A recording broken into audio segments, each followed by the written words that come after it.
Hey, I'm gonna start in a little bit, Yashara. Give me just a second.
Shalom, shalom.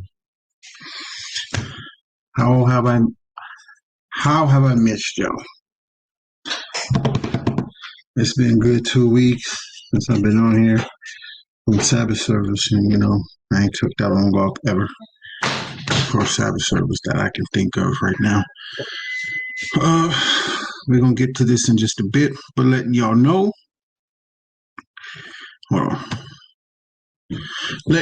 there will be a service tonight for brother Daniela that passed, brother from Sakari camp, brother that I've known in his truth and know of him, and cool brother, good brother.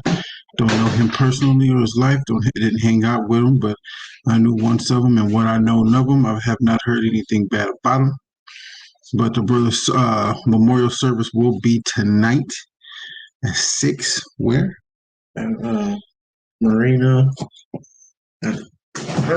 Conference Center. At the Marina Conference Center in San Diego. And brothers from all over going to be gathering together, chopping it up with the brother and seeing what's up with him. And Lord willing, people will stop by to the memorial that know the brother.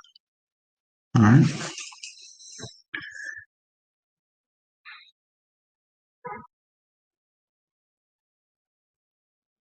Banyamim. Daniela. Banyamim. Let me see it. Good. God is shaking. Whatnot.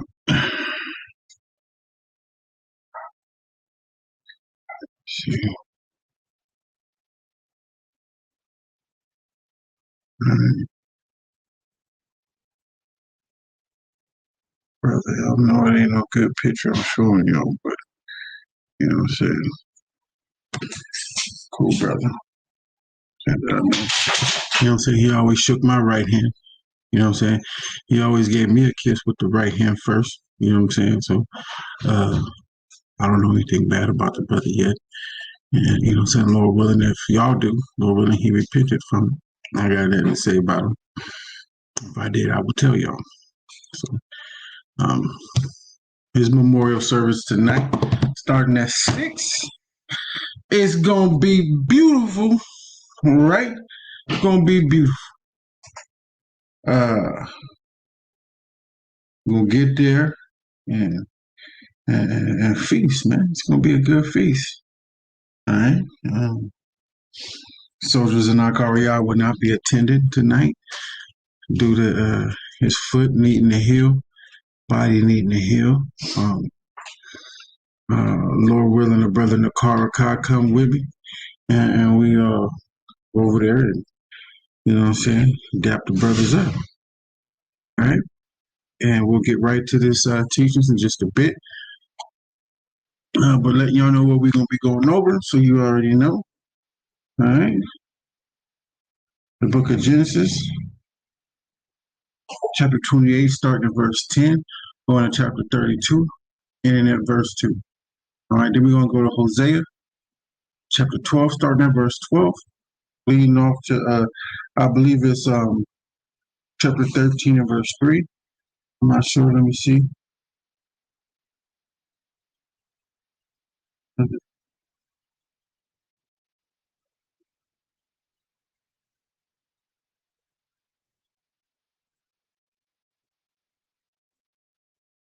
All right. Hosea chapter 12, starting at verse 12, and then off at Hosea chapter 14, verse 10. All right. And then we're going to be going to the gospel, book of John, starting off chapter 1, verse 41, and at 51. All right. From there will be no camp tonight because we're going to the memorial for the brother passing, Danya Allah, brother Sakari, and Lord willing, y'all be there. You know what I'm saying? Y'all get to see me other than the screen, other than these highways and byways. And you know what I'm saying? We'll all dap up with the right hand. Salute with the right hand. All right. And give me a second. We'll get started.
It started. Shalom.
All right, I'm checking my mic. Mic check. Mic check.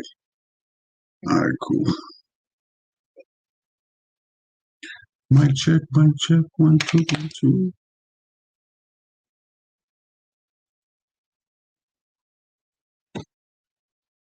Cool.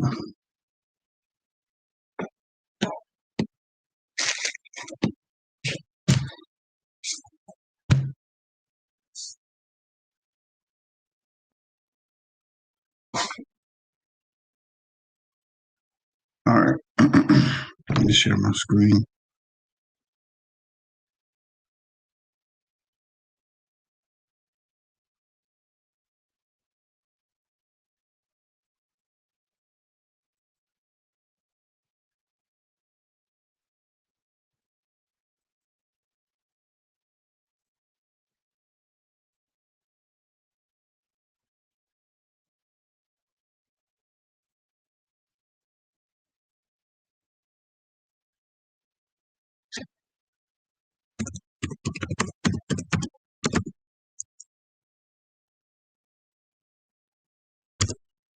Like I've learned, I will repeat and say this all the time because we learned through the precepts, Isaiah 28:9, and this is Colossians 3:17, which you should always start. And whatsoever ye do in word or deed, do all in the name of the Lord Yahweh Shai, which y'all equally call Jesus Christ, giving thanks to God and the Father by Him. All right? By Hashem Mashiach Yahweh Shai. Okay? So let's go down here. Genesis 28.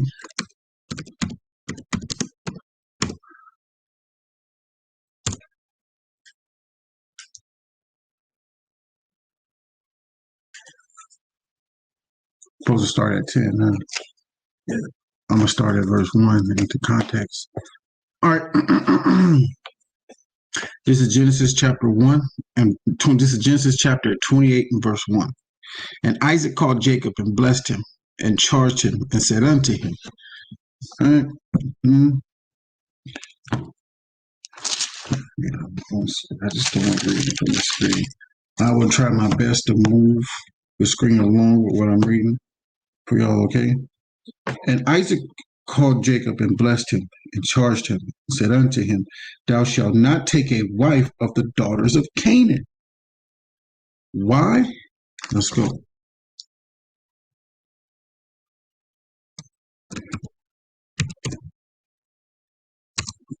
Computer.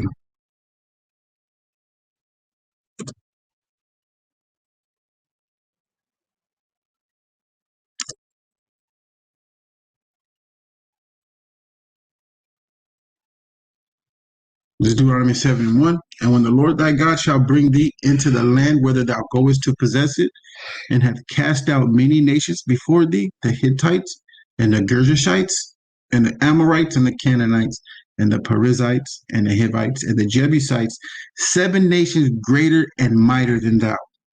And when the Lord thy God shall deliver thee from before thee, and when the Lord thy God shall deliver them before thee, thou shalt smite them and utterly destroy them. Thou shalt make no covenant with them, nor shew mercy unto them. All right? So that's one reason why, right?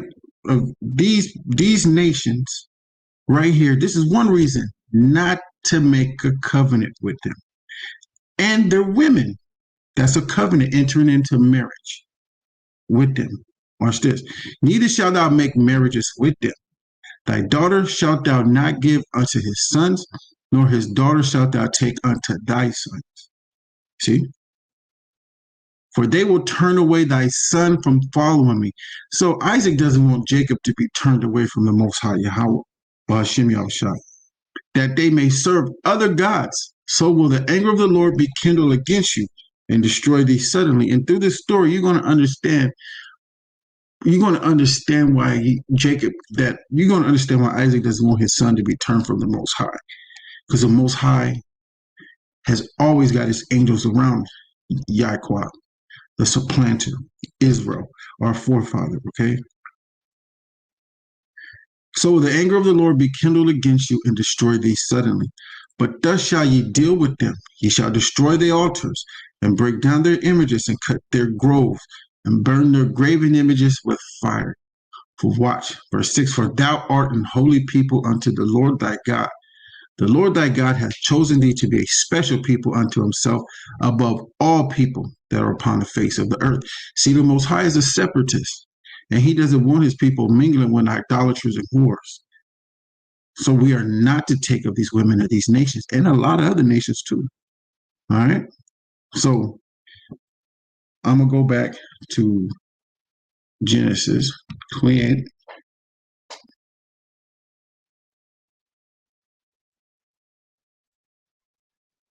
Genesis 28, verse 1. And Isaac called Jacob and blessed him and charged him and said unto him, Thou shalt not take a wife of the daughters of Canaan. Arise, go to Padan Aram, to the house of Bethel, thy mother's father, and take thee a wife from thence of the daughters of Laban, thy mother's brother. And there's a lot that's going to arise from this. Okay, because you got to understand right here where it says, and take thee a wife from thence of the daughters of Laban, thy mother's brother. Isaac wants Jacob to take a wife from his wife's brother. Today, people will call that incest, but the Most High don't call that incest. And there's a lot of reasons why today Esau, which the nation that is controlling, that is over us, and that is lords over us, does not want that to happen. Okay? Verse 3. And God Almighty bless thee and make thee fruitful and multiply thee, that thou mayest be a multitude of people. Why? From taking from these people, from taking from his mother's brother, he's going to be blessed. Not because taking that woman, but of them, because it's a good stock. It's a good stock. And the Most High wants our forefather with a good stock of woman. All right. You want to choose a woman that is of a good stock. She's a mother. She has found a wife. Okay. And these women are going to be found wives. Why? Because their father raised them to be wives. They were raised to be wives. Okay. Verse 4. And give thee the blessing of Abraham to the end to thy seed, and give thee the blessing of Abraham to thee and to thy seed with thee, that thou mayest inherit the land wherein thou art a stranger, which God gave unto Abraham. Let me change the page. And Isaac sent away Jacob, and he went to Padan Aram unto Laban, son of Bethuel the Syrian, the brother of Rebekah, Jacob and Esau's mother. All right, so I want to go into something real quick. Let me see if I want to go into it now. Where's my book?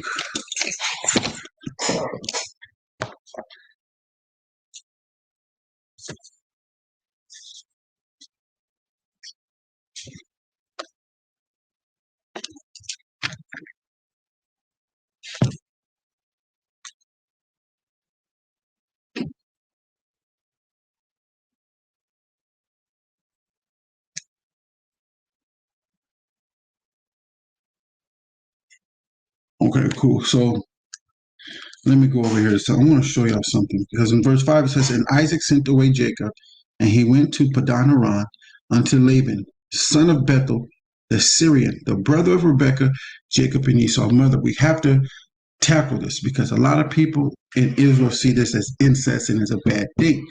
But we ought to obey God rather than men, and we ought to see what is good, what the Most High considers good, and not men, and take up the righteous. All right, hate wickedness and hate wickedness and love righteousness. Okay, so we're going to go to Leviticus 18, and in my notes I got Leviticus 18 and verse 12. We're going to go there. So I hope everybody's following and taking notes. That way you can go there and precept everything. You know, that's how, let me go through this real quick.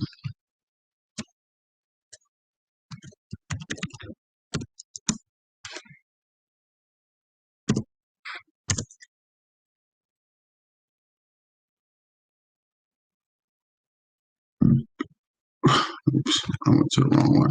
Isaiah 9.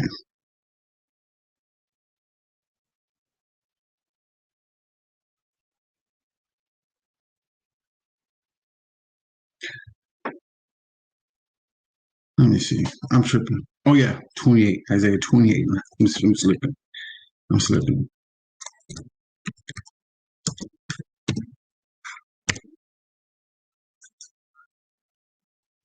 This is Isaiah chapter 28 and verse 9. Whom shall he teach knowledge?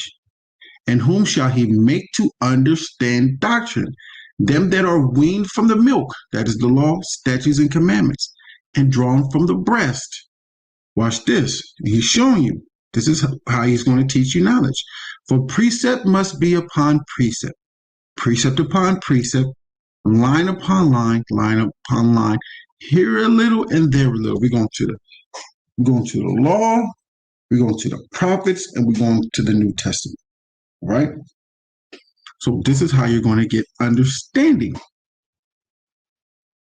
So I just came from Genesis 28 and 5. And Isaac sent away Jacob, and he went into Padan Aram, right, unto Laban, son of Bethuel, the Syrian, not a Syrian, but the Syrian, the brother of Rebekah, Jacob and Esau's mother.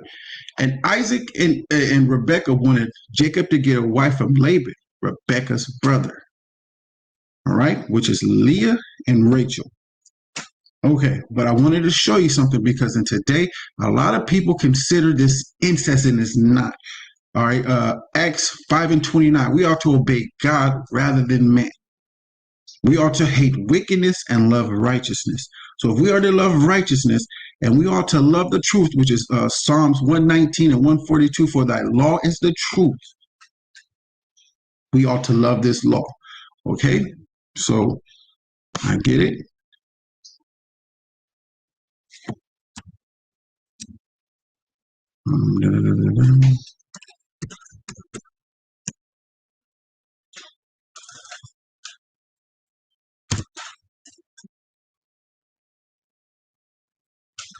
Leviticus 18 and 12. First, I'm going to start here, then I'm going to skip to 12. Verse 1. This is Leviticus 18 and 1. And the Lord spake unto Moses, saying, Speak unto the children of Israel, and say unto them, I am the Lord your God. After the doings of the land of Egypt, wherein ye dwelt, ye shall not do. And after the doings of the land of Canaan, whither I bring you, shall ye not do, neither shall ye walk in their ordinances. Ye shall do my judgments and keep my ordinances to walk therein. I am the Lord your God. You shall therefore keep my statutes and my judgments, which if a man do, he shall live in them. I am the Lord. None of you shall approach to any that is near of kin to him to uncover their nakedness. I am the Lord. Now, this is the nearest of kin chapter in the Bible. This is how you can discern who you're supposed to marry and not to marry. Okay? None of you shall approach to any that is near of kin to him to uncover their nakedness. I am the Lord. That is seeing her JJ, the cove of it. And that is seeing his rod. Okay. We're going to find out who you're not supposed to see those of. All right. Now I'm going to skip to 12. Thou shalt not uncover the nakedness of thy father's sister. She is the father's near kinswoman. It doesn't say her children. Thou shalt not uncover the nakedness of thy mother's sister, for she is thy mother's nearest kinswoman. And then it goes to say, Thou shalt not uncover the nakedness of thy father's brother. Thou shalt not approach to his wife. She is thine aunt. Now, who did Isaac and Rebekah send Jacob to? Laban's daughters. But he sent her to Laban to get the blessing from Laban to marry his daughters. That is not near of kin. Okay? Thou shalt not. Now we know what a daughter-in-law and a son-in-law is. I'm going to show you right now what a daughter-in-law and a son-in-law is. Not that when you marry a woman, that is now your daughter-in-law.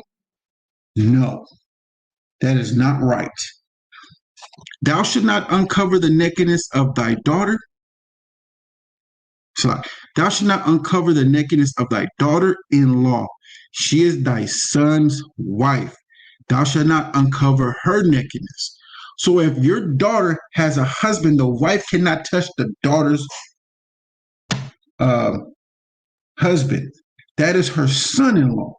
He cannot marry the daughter and the mother. So let's cut that off right here. Watch.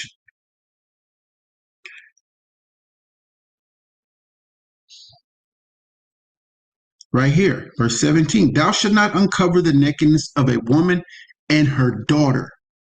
Neither shalt thou take her son's daughter or her daughter's daughter to uncover her nakedness, for they are her near kinswoman. It is wickedness. Okay? And then it stops there. And it started here. Verse 7, the nakedness of thy father or the nakedness of thy mother shalt thou not uncover. She is thy mother. Thou shalt not uncover her nakedness. The nakedness of thy father's wife shalt thou not uncover. It is thy father's nakedness. The nakedness of thy sister, the daughter of thy father.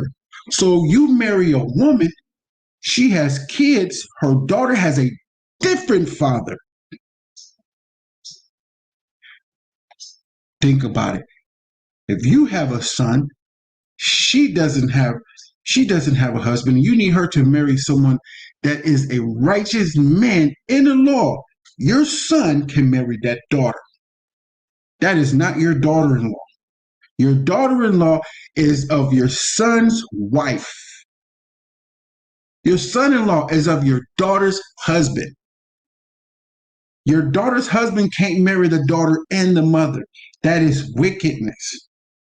I hope I'm explaining this righteously. Okay?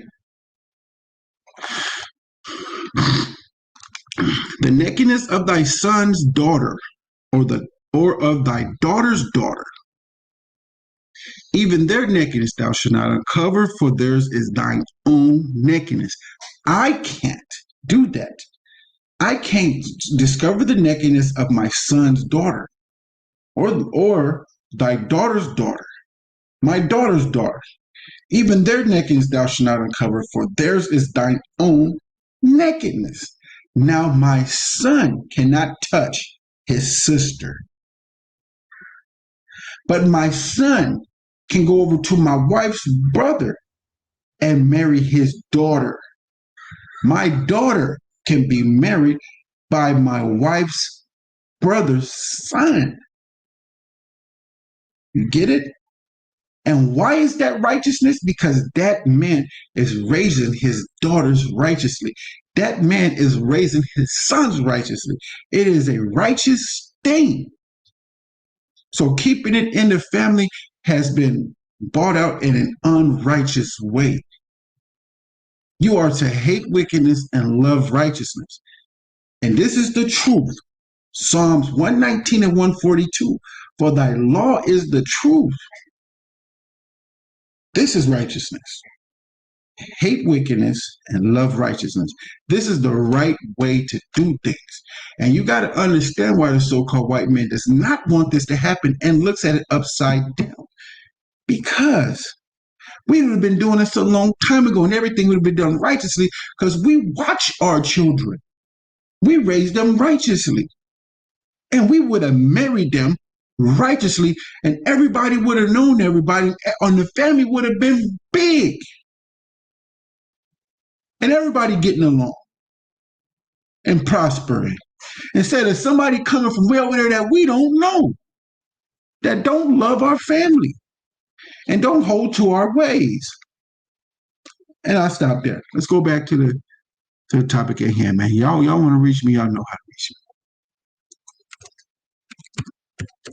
I love righteousness, so I hate wickedness. So hey, it is what it is.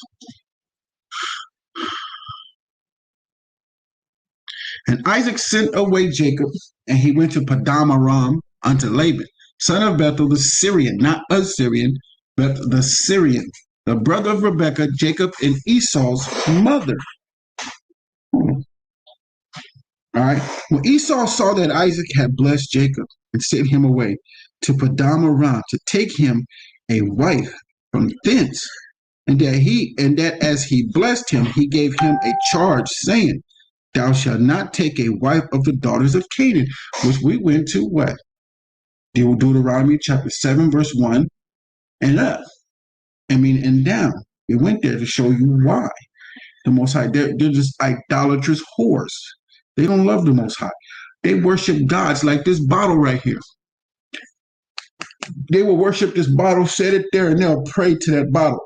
That's their God.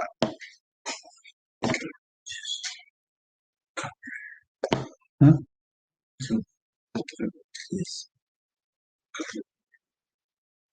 Come down here like that. Okay?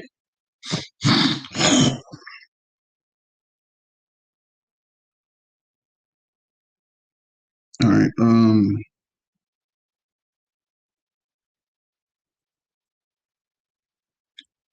I'll say that again. Verse 6, when Esau saw that Isaac had blessed Jacob and sent him away to Padam Aram to take him a wife from thence, and that as he blessed him, he gave him a charge, saying, thou shalt not take a wife of the daughters of Canaan. And that Jacob obeyed his father and his mother and was gone to Padam Aram. Jacob kept the law of what? Deuteronomy 20. And what's that? Love thy father and thy mother. Exodus 20 and 8. He kept the law. Yeah. Kept the law. Right? Now watch this. Verse 8.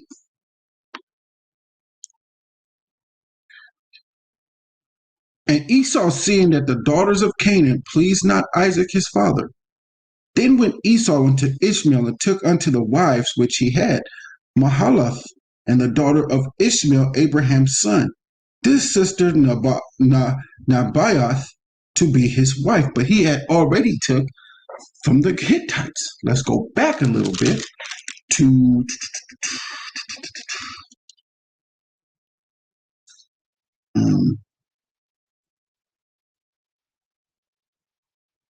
give me a second.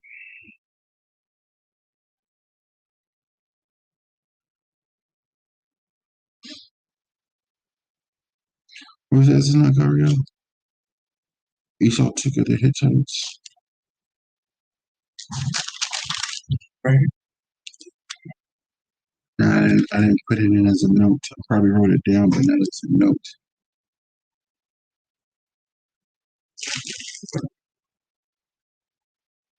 Okay, Genesis 26 and 34.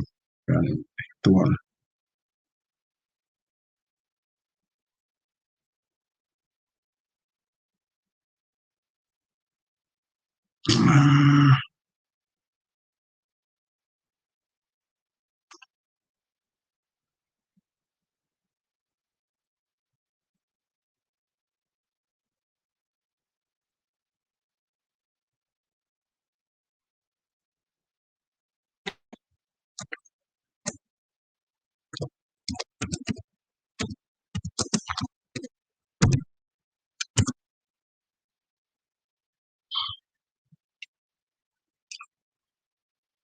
The book of Genesis, chapter 26 and verse 34.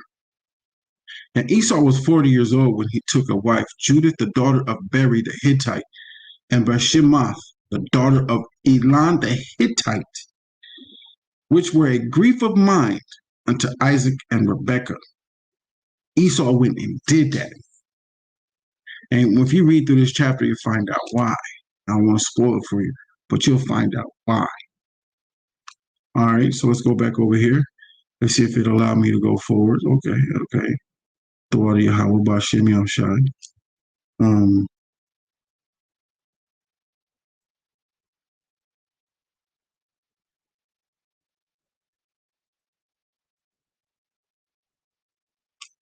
Cool. So when we go back over here to verse 8, and Esau, seeing the daughters of Canaan pleased not Isaac his father, then went Esau unto Ishmael and took unto the wives which he had Mahalath, the daughter of Ishmael, Abraham's son, the sister of Nabaioth, to be his wife. He was just doing things to make his parents mad. That was stupid. Why though? Of jealousy. That's why. And let's find out about that. Let's go into that a little bit more. Let's go to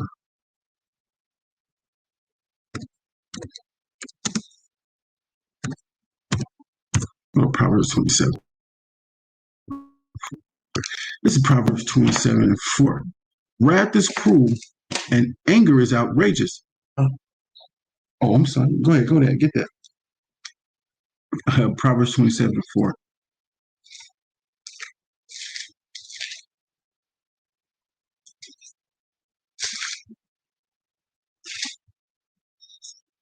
This is Proverbs chapter 27 verse 4. Mm-hmm.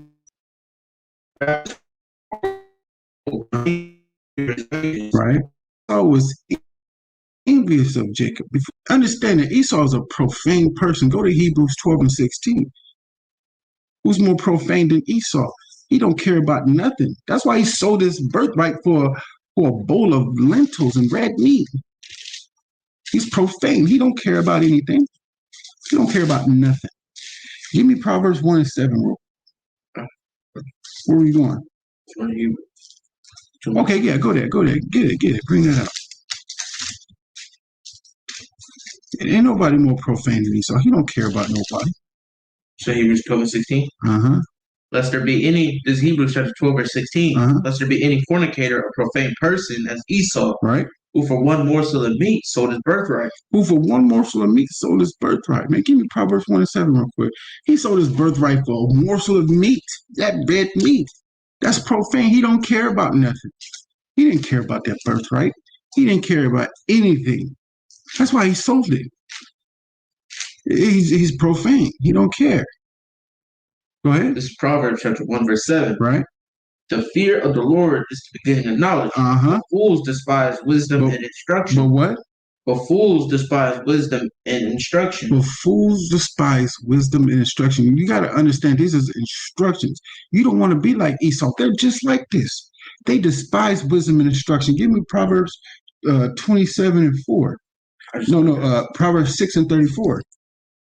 Don't despise wisdom and instruction, man. We go out here every day and you wonder why the white man does what he does. They're jealous. Who can stand before envy and wrath? They're envious of everything we do. They know what's up. They know we got the blessings and everything. They read this book. They know about this, and they're not going to say anything to you about it. Read. It's Proverbs chapter 6, verse 34. And read the 35. For jealousy is the rage of a man. Say it again. For jealousy is the rage of a man. That's why they shoot us in the streets. For jealousy is the rage of. They get mad for no reason. They're mad for a reason. They're just not going to tell you. Go ahead. Therefore, he will not spare in the day of vengeance. And do they spare us? They don't spare us at all because they're jealous. And jealousy is the rage of a man. Go ahead. He will not regard any ransom, neither will he rest content. They don't regard no money from it. You can't even beg for your life for Esau. Go ahead. Though thou givest many gifts. So, and is that the 35? Our people give them gifts all the time. They submit to them all the time. They vote for their presidencies. They become public Republicans and Democrats. They give them many gifts. Our people bow to them. Celebrate their holidays, Christmas, their feast days. They even stick up for them, and they will still shoot you in the street. We join their armies, and they still shoot you in the streets. We do everything. Not me. I'm not stupid. I understand jealousy is the wrath of a man. And ain't nothing I can do to give him to stop that wrath. Sorry. There's something I can't do. I can believe in Yahweh B'Shem and Mashiach Yahweh. Touch not thine anointed. So let's get give me Romans 13 and 12 real quick. No, because you gotta understand, man, we can't be the children of the darkness. We can't do that. We gotta be the children of the light. Proverbs 6 and 32. Right? We can't be the children of darkness. We can't be in gross dark ignorance, ignorant about the situation that's going on. That's gross darkness. We got to be children of the light. Can't do that, y'all. Can we walk around here ignorant? Can we walk around here? People supposed to be looking at us like we the best people on the face of this earth because that's how Yahweh made us. Right. This is Romans chapter 13 and verse 12. The night is far spent. The day is at hand. Right. Let us therefore cast off the works of darkness. Right. And let us put on the armor of light. Right. Put on the armor of light. Give me Proverbs 6 and 32 real quick. The armor of light.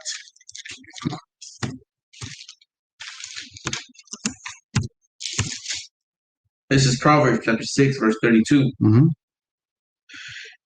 But who so? Oh no, I'm sorry. It's 3. For the light is the law. I believe it's 3 and 32.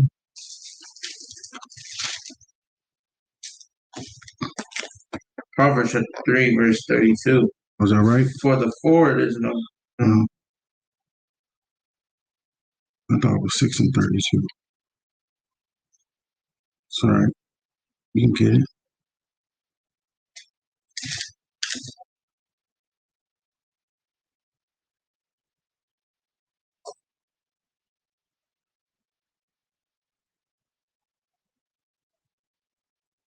Proverbs 6 and 23. I'm sorry. Go ahead. 6 and 23. Proverbs chapter 6, verse 23. For the commandment is a lamp, and the law is light. So put on the light, the law. Put on the law. All right, go back to Romans 12 real quick. We're going to put that in context. This is Romans chapter 12, verse... Where you going? Romans 12 and what? Read to 13. Romans chapter 13, verse 12. Romans chapter 13, verse 12. The night is far spent, the day is at hand. Let us therefore cast off the works of darkness, and let us put on the armor of light. The armor of light, the armor of law. Go ahead. Let us walk honestly as in the day, not in rioting and drunkenness, not in champering and wantonness. Let us walk in honestly in the day, right? In light, in the law. That means not being liars in gross darkness. Go ahead. Not in strife and envy. Not in strife and envy. Who can stand before envy and wrath? Nobody can, but that's how they are. This is how Esau is. Look how he's disobeying his parents. In gross darkness and ignorance. Read Proverbs 6 and 23 one more time. We're going to go back. We're going to go back to Romans? No, don't go back to Romans. Go to Proverbs 6 and 23, Bible push up.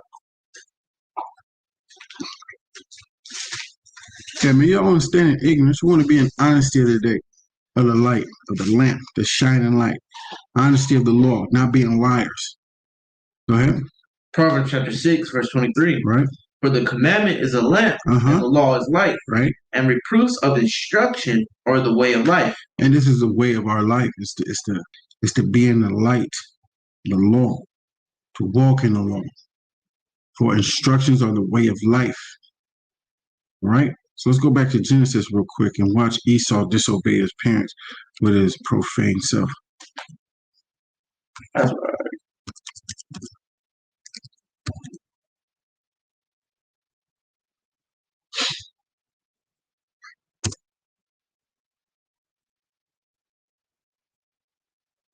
Verse 8, Genesis 28 and 6. And I'm going to start. And Esau, this is Genesis chapter 28, verse 6. No. Verse 8. Genesis 28 and verse 8. And Esau, seeing that the daughters of Canaan pleased not Isaac his father, then went Esau unto Ishmael. So after he married a Hittite, and he seen that it displeased them, now then Esau was going unto Ishmael his uncle, and took unto the wives which he had Mahalath, the daughter of Ishmael, and Abraham's son, the sister of Naboth, to be his wife. And Jacob went out from Beersheba and went toward Haran. And he lighted upon a certain place and tarried there all night, because the sun was set. And he took of the stones of that place and put them for his pillows, and lay down in the place to sleep. You see?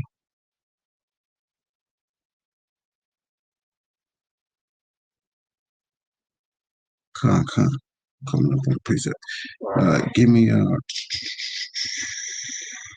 need that. Already went through that. Verse 10. And Jacob went out from Beersheba. Let me go up here, get y'all into this. And Jacob went out from Beersheba and went toward Haran, and he lighted upon a certain place and tarried there all night, because the sun was set. And he took of the stones of that place and put them for his pillows, and lay down in that place to sleep. And he dreamed, and behold, a ladder set up on the earth, and the top of it reached to heaven. And behold, the angels of God ascending and descending on it. And behold, the Lord stood above it and said, I am the Lord God of Abraham, right? Thy father, and the God of Isaac. The land whereon thou liest, to thee will I give it, and to thy seed. And thy seed shall be as the dust of the earth. And thou shalt spread abroad to the west, and to the east, and to the north, and to the south. And in thee and in thy seed shall the families of the earth be blessed. And behold, I am with thee, and will keep thee in all places whither thou goest, and will bring thee again to this land. Again, this is prophecy speaking. And behold, I am with thee, and will keep thee in all places whither thou goest, and will bring thee again into this land. For I will not leave thee until I have done that which I have spoken to thee. And Jacob awaked out of his sleep, and he said, surely the Lord is in this place, and I knew it. So I'd like to say something real quick. And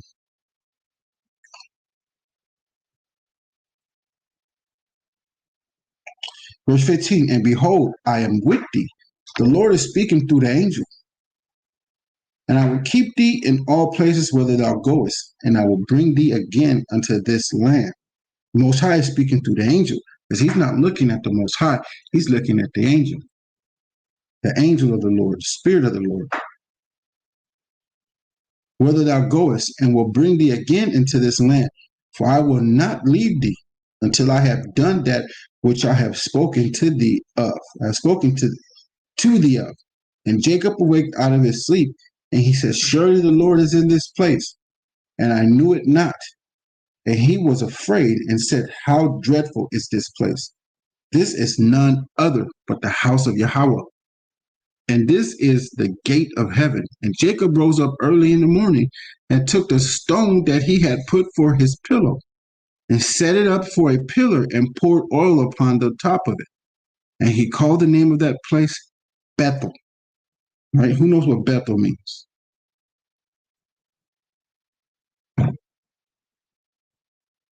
Bethel is the gate of heaven.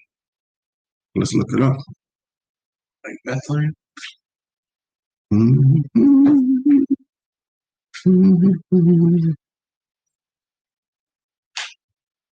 Let's look it up for everybody else. Boom, shakalaka.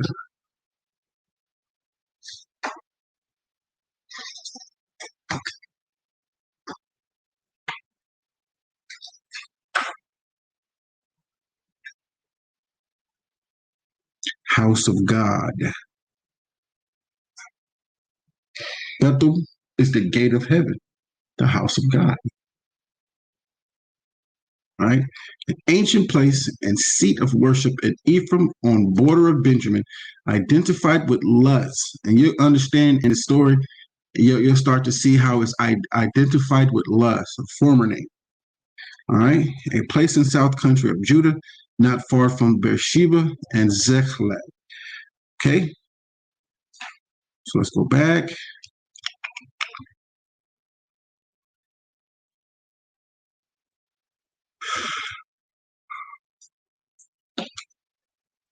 Hmm. 18. And this is Genesis 28 and 18. And Jacob rose up early in the morning and took the stone that he had put for his pillows and set it up for a pillar and poured oil upon the top of it. And he called the name of that place Bethel. But the name of the city was called Luz at the first. And Jacob vowed a vow, saying, if God will be with me and will keep me in this way that I go, and will give me bread to eat and remnant to put on, so that I come again to my father's house in peace, then shall the Lord be my God. And this stone, which have I set for a pillar, shall be God's house.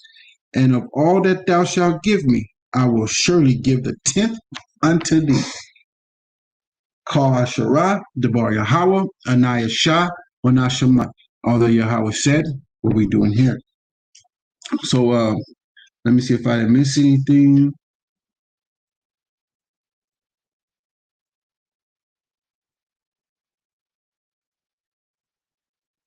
I think I'm there.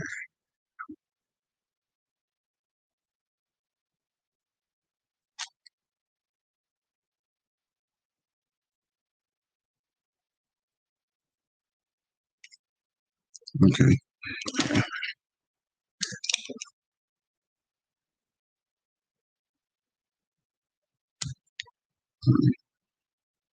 Cool. So now we're going on to chapter 29. All right. So let me get there.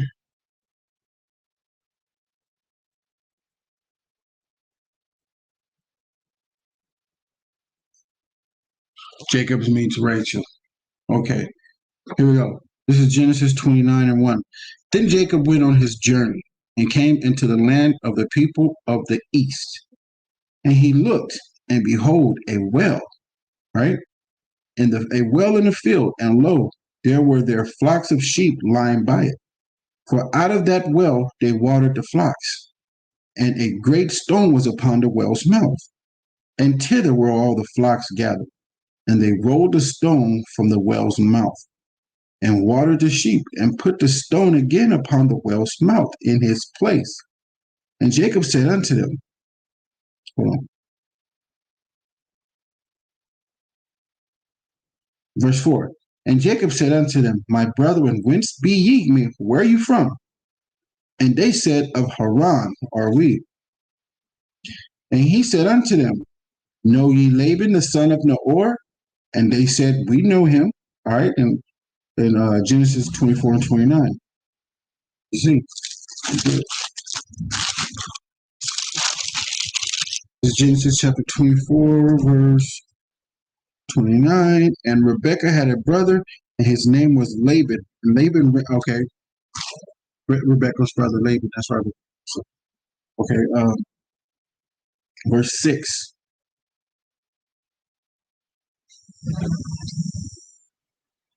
Verse 6.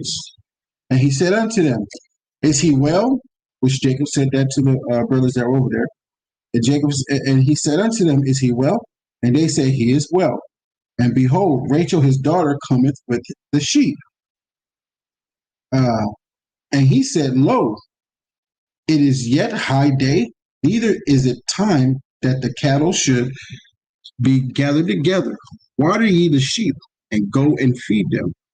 And they said, We cannot until the flocks be gathered together, until they roll the stone from the well's mouth. Then we water the sheep. And while he yet spake with them, Rachel came with her father's sheep, for she kept them. And it came to pass, when Jacob saw Rachel, the daughter of Laban, his mother's brother, right? Again, and it came to pass when Jacob saw Rachel, the daughter of Laban, his mother's brother, and the sheep of Laban, his mother's brother, that Jacob went near and rolled the stone from the well's mouth, and watered the flock of Laban, his mother's brother. And Jacob kissed Rachel, and lifted up his voice and wept. He didn't kiss her with his mouth. He gave her a spiritual kiss. That's it. Wasn't a kiss on the mouth, right? So, and he wept out of happiness because he's looking at his wife, and she's very beautiful. All right? Verse 12. And Jacob told Rachel that he was her father's brother, and that he was Rebekah's son, and she ran and told her father. So why is Jacob telling Rachel that he's her father's brother?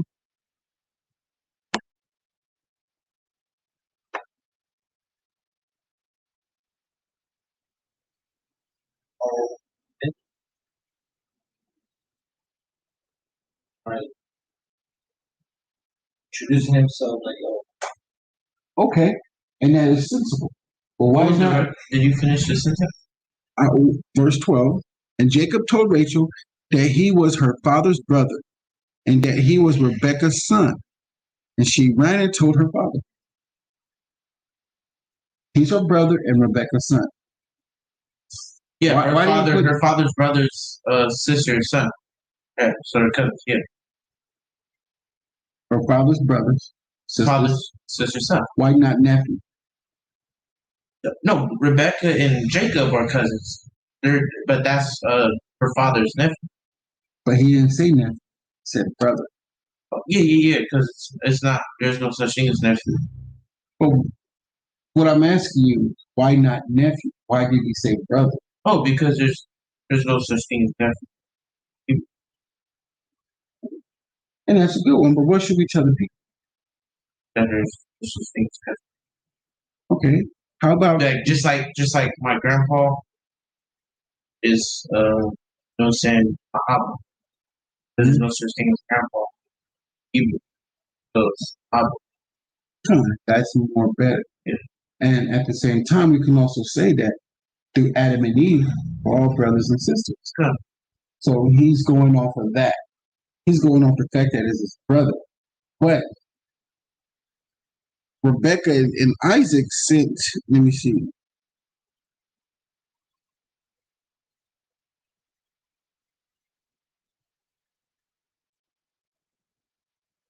to his uncle's house, but they didn't say uncle. Rebecca just said to my brother's house. Yeah. Right? Yeah. So how is he his brother? Through his sister, Rebecca. But today, everybody would say uncle. You know what I'm saying? To his uncle house. But that's my brother. So if we eliminate these things, everything can get back to the way it is. You know what I mean? Because remember, this was a controversy for a while. Remember that? The close to kin? But through the spirit of Yahweh, by Shem Yahushua, it was revealed the truth to us. He was able to see it the way it's supposed to be. All right, here we go.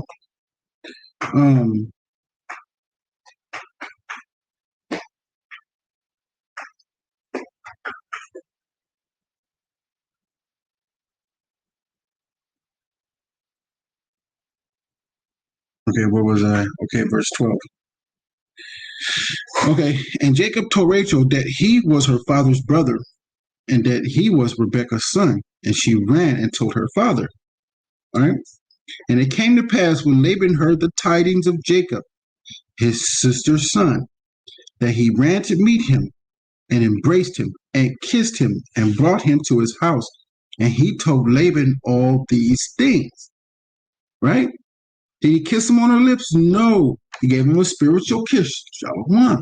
Boom, boom, boom. That is a spiritual kiss. All right. Verse 14. And Laban said to him, surely thou art my bone and my flesh. And he abode with him the space of a month.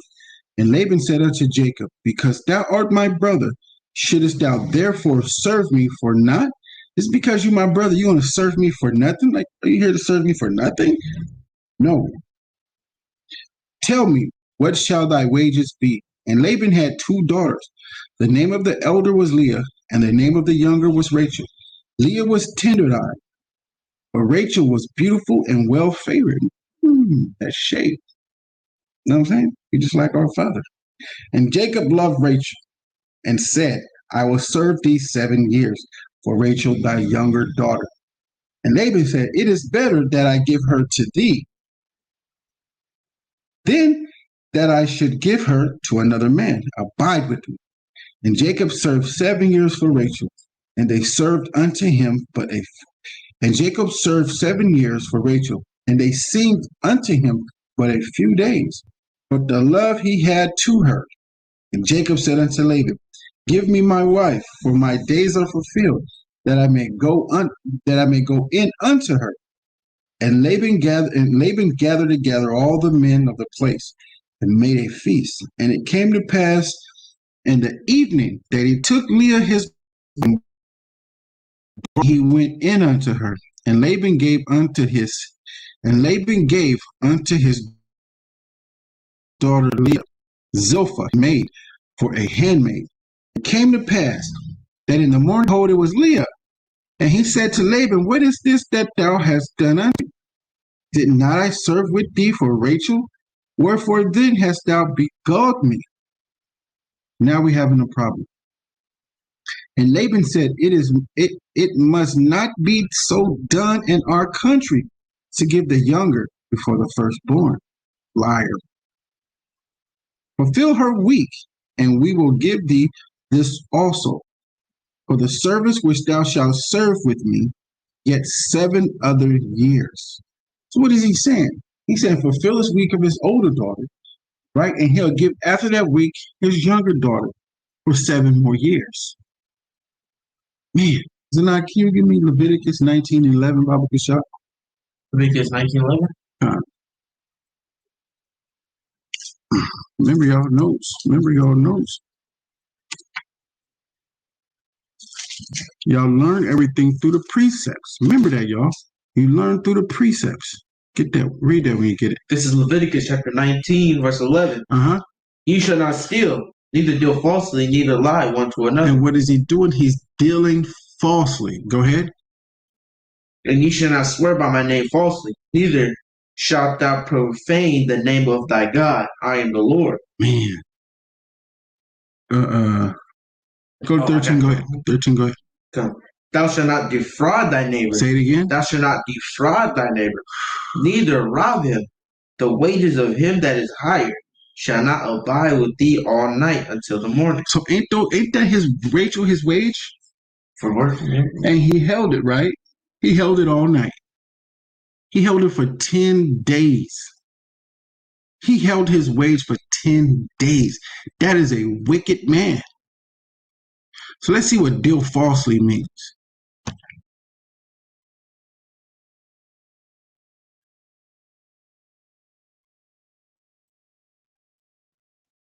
When you hold a man's wage, not give to him because you want to be wicked, man, the Most High hates that.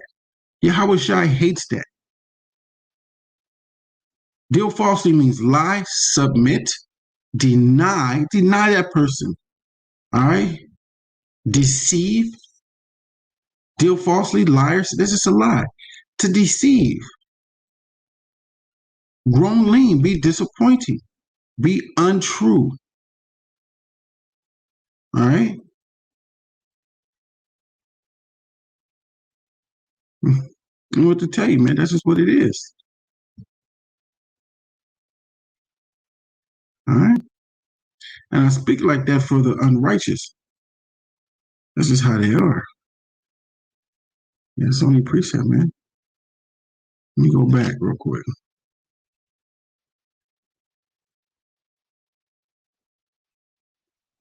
Start at 27. Genesis 29 and 27.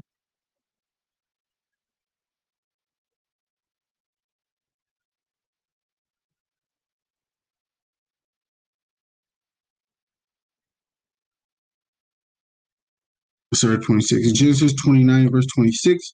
And Laban said, it must not be so done in our country to give the younger before the firstborn. Fulfill her week, and we will give thee this also for the service which thou shalt serve with me yet 7 other years. And Jacob did so. Let me see something real quick. I got a precept.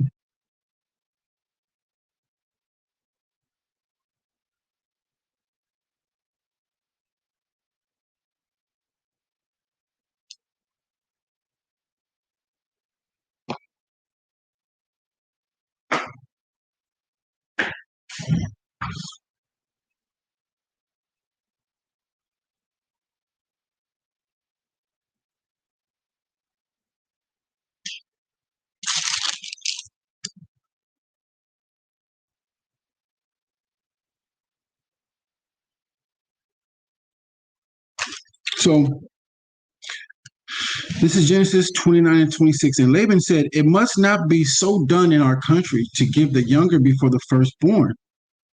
Fulfill her week, and we will give thee this also for the service which thou shalt serve with me yet 7 other years.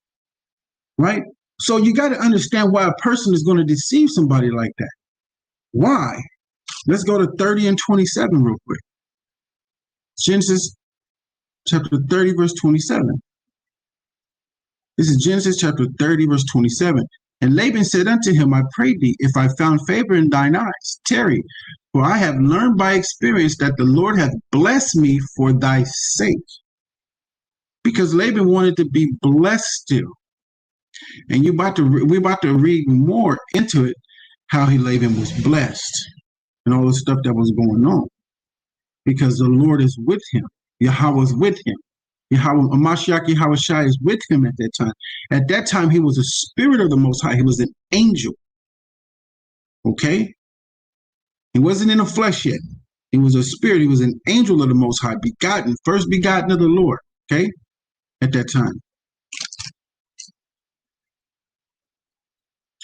All right. It's Genesis 29 and 28. And Jacob did so and fulfilled her week. And he gave him Rachel, his daughter, to wife also. What? For what? 7 more years. He beguiled Jacob. He's lying. Jacob wanted his wife, though. And Laban gave Rachel, his daughter, Bala, his handmaid, to her to be maid. All right? So another maid. Right? See if I got anyone. And not two. And he went also unto Rachel. And he went in also unto Rachel, meaning he married her. And he loved also Rachel more than Leah, and served with him yet 7 other years. What was the agreement between them two? Nothing. She was found a wife. She was found a wife. So him going into her, her being his wife was what? What do we call that? What people hate to admit? With the what? The intentions. They went into that service with the intentions that she is a wife already. There was no silver, no gold, or anything given unto her. Jacob went with the intentions that this woman is already a wife. And whatever Jacob wanted, they were going to do. And he went in unto her with the intentions. There was no covenant. Was there any covenant agreements, y'all? There was spoke of no covenant. So like, hey, before I marry you, this is going to happen and everything else. Because they were found wise. They were found to be wise. So they already knew what was up. They already knew they were married. Sex is married with the intent that you find a woman that is already a wife and she knows what's up. She knows what's up. Yeah. But these days, it's good to have a wedding license with the agreements already on there that she reads and understands, because nowadays they don't know. So with the intentions of, they knew they were found wives. Okay? Just wanted to say that. A lot of people are against the intentions of, okay? Verse 30. And he went, which is Jacob, and he went in also unto Rachel, and he loved also Rachel more than Leah, and served with him yet 7 other years. Now remember, Leah can see that Jacob loved Rachel more than her. She can see that. So now I want you to pay attention to the story. Cases get good from here. And when the Lord saw that Leah was hated, he opened her womb, and Rachel was barren. Now you can understand the Most High is, his eyes is always on the righteous. Okay, his eyes are always on the righteous.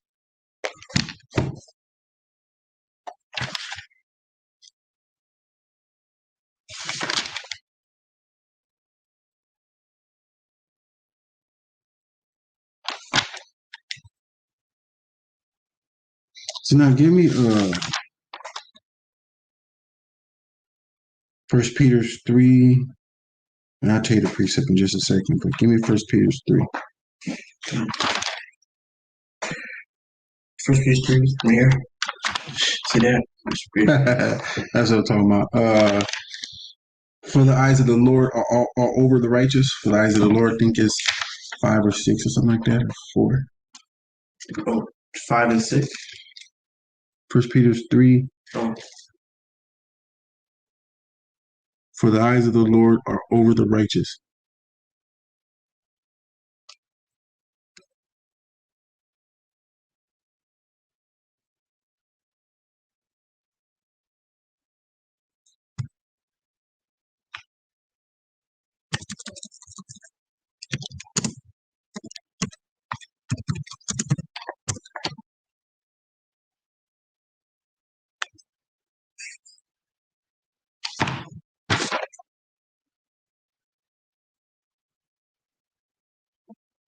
Maybe I'm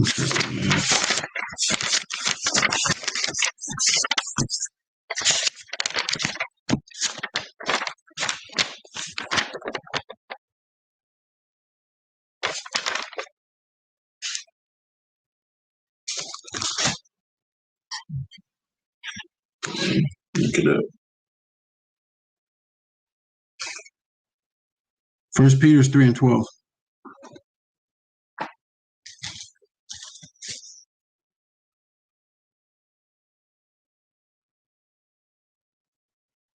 First Peter chapter 3, verse 12. Mm-hmm. Can the fig tree, my brethren, bear? First Peter chapter 3, verse 12. That's what I mean. I'm at First Peter 3. First Peter chapter 3, verse 12. Me too. For the eyes of the Lord are over the righteous. Doesn't say that. Hey. First Peter.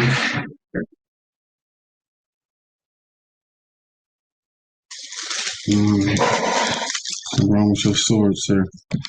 Let me check my sword. My sword got to be set. Oh, it's right here in James. It shouldn't James be. 3:12. Nah.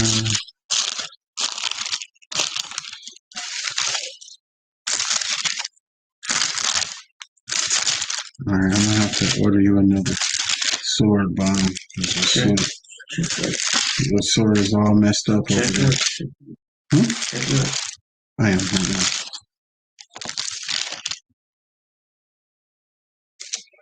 3, verse 12. For the eyes of the Lord are over the righteous. First Peter.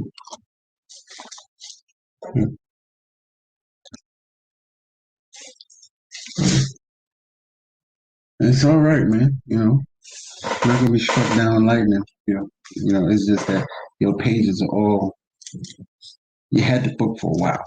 I mean, that happens when you use a Bible. You know what I'm saying? A lot, and your pages start to come out. And you know which one to say. So I read on this one. It's First Peter chapter 3, verse 12. For the eyes of the Lord are over the righteous, and his ears are open unto their prayers. But the face of the Lord is against them that do evil. All right? So you got to see why the Most High opened up Leah's womb and closed Rachel's womb. Because Yaquab, which is Israel, loved Rachel way more than Leah. And it showed because he was giving all his time to her because he wanted her. But even though if he was duped into taking Leah too, man, he has to show her even love.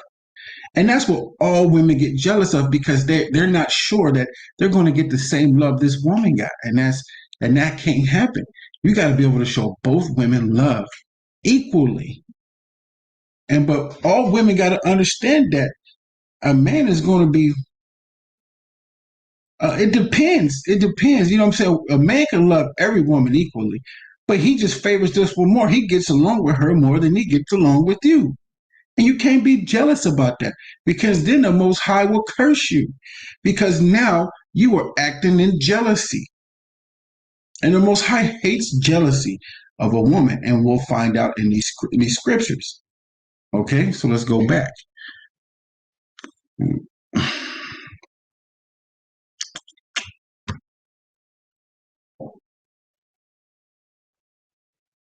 It's Genesis chapter 29, verse 30. And he went in also unto Rachel, and he loved also Rachel more than Leah, and served with him yet 7 other years. And when the Lord saw that Leah was hated, he opened her womb, but Rachel was barren.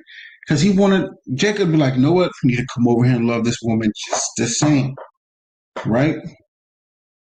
And when the Lord saw that Leah was hated, he opened her womb, but Rachel was barren. And Leah conceived and bare a son, and she called his name Reuben, for she said, surely the Lord hath looked upon my affliction. What's the affliction? That her husband loved her less than the other woman. Now, therefore, my husband will love me. She called that her affliction.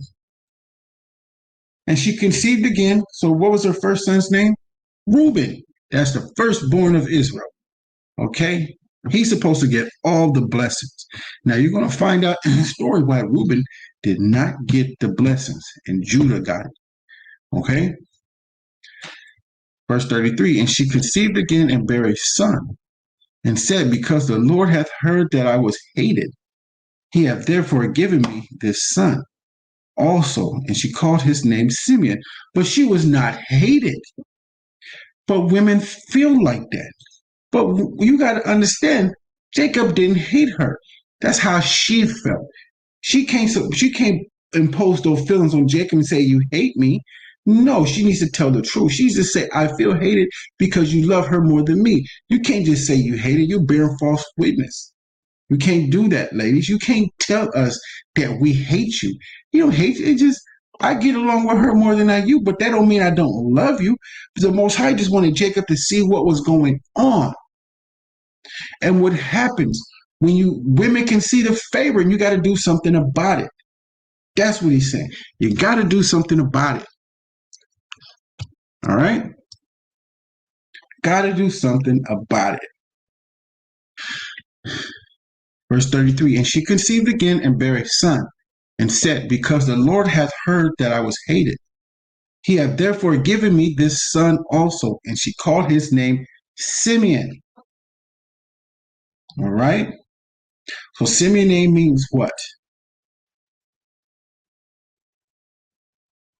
What does Simeon's name mean? He is happy. No, gift from. And she conceived again and bare a son, and said, because the Lord hath heard that I was hated, he hath therefore given me this son. And she called his name Simeon. We'll come back to it. I just want you all to be able to find it. Verse 34. And she conceived again and bare a son, and said, now this time will my husband be joined unto me, because I have borne him 3 sons. She wants her husband to love her. She wants to love from her husband. So she's doing what the men love. Men love their children. We love our kids, man. And a woman knows how to get love from a husband by having children for him. Because we love our children, man. That's why the court system takes them away from us and give women incentives. And the women know that's a good way to get to the man by taking his seed and by getting his seed, take his money and make him pay to have time with his kids. But the Most High is going to get y'all for that. He's going to get you. Because you are sleeping with the devil to get to your man. He going to get you. And if you don't repent and give that man back his seeds, Most High going to get you in these last days. Y'all got something coming for you. Y'all think y'all got away with it because this white man is allowing y'all to get away with it, but he gonna get you. Verse 34, and she conceived again and bare a son, and said, now this time will my husband be joined unto me. And remember, the Most High is not judging. His son, Hamashiach Yahushua, is going to be judging. And when it said that his vesture was dipped in blood, it was yours. Because I was born, because I have borne him 3 sons. Therefore was his name called Levi, joined unto me, the 3rd born son. Verse 35. She conceived again and bare a son, and she said, now will I praise the Lord. Therefore she called his name Judah, and left barren, 4th born, 4th tribe. All right. Call Shara, the Bar Yahweh, Anaya Shai, Menashemai. All that Yahweh said, what we do in here. So let's go. Next chapter. Give me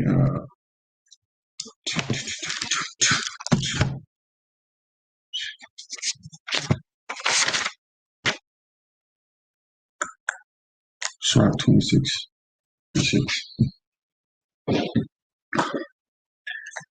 And this is Genesis chapter 30, verse 1.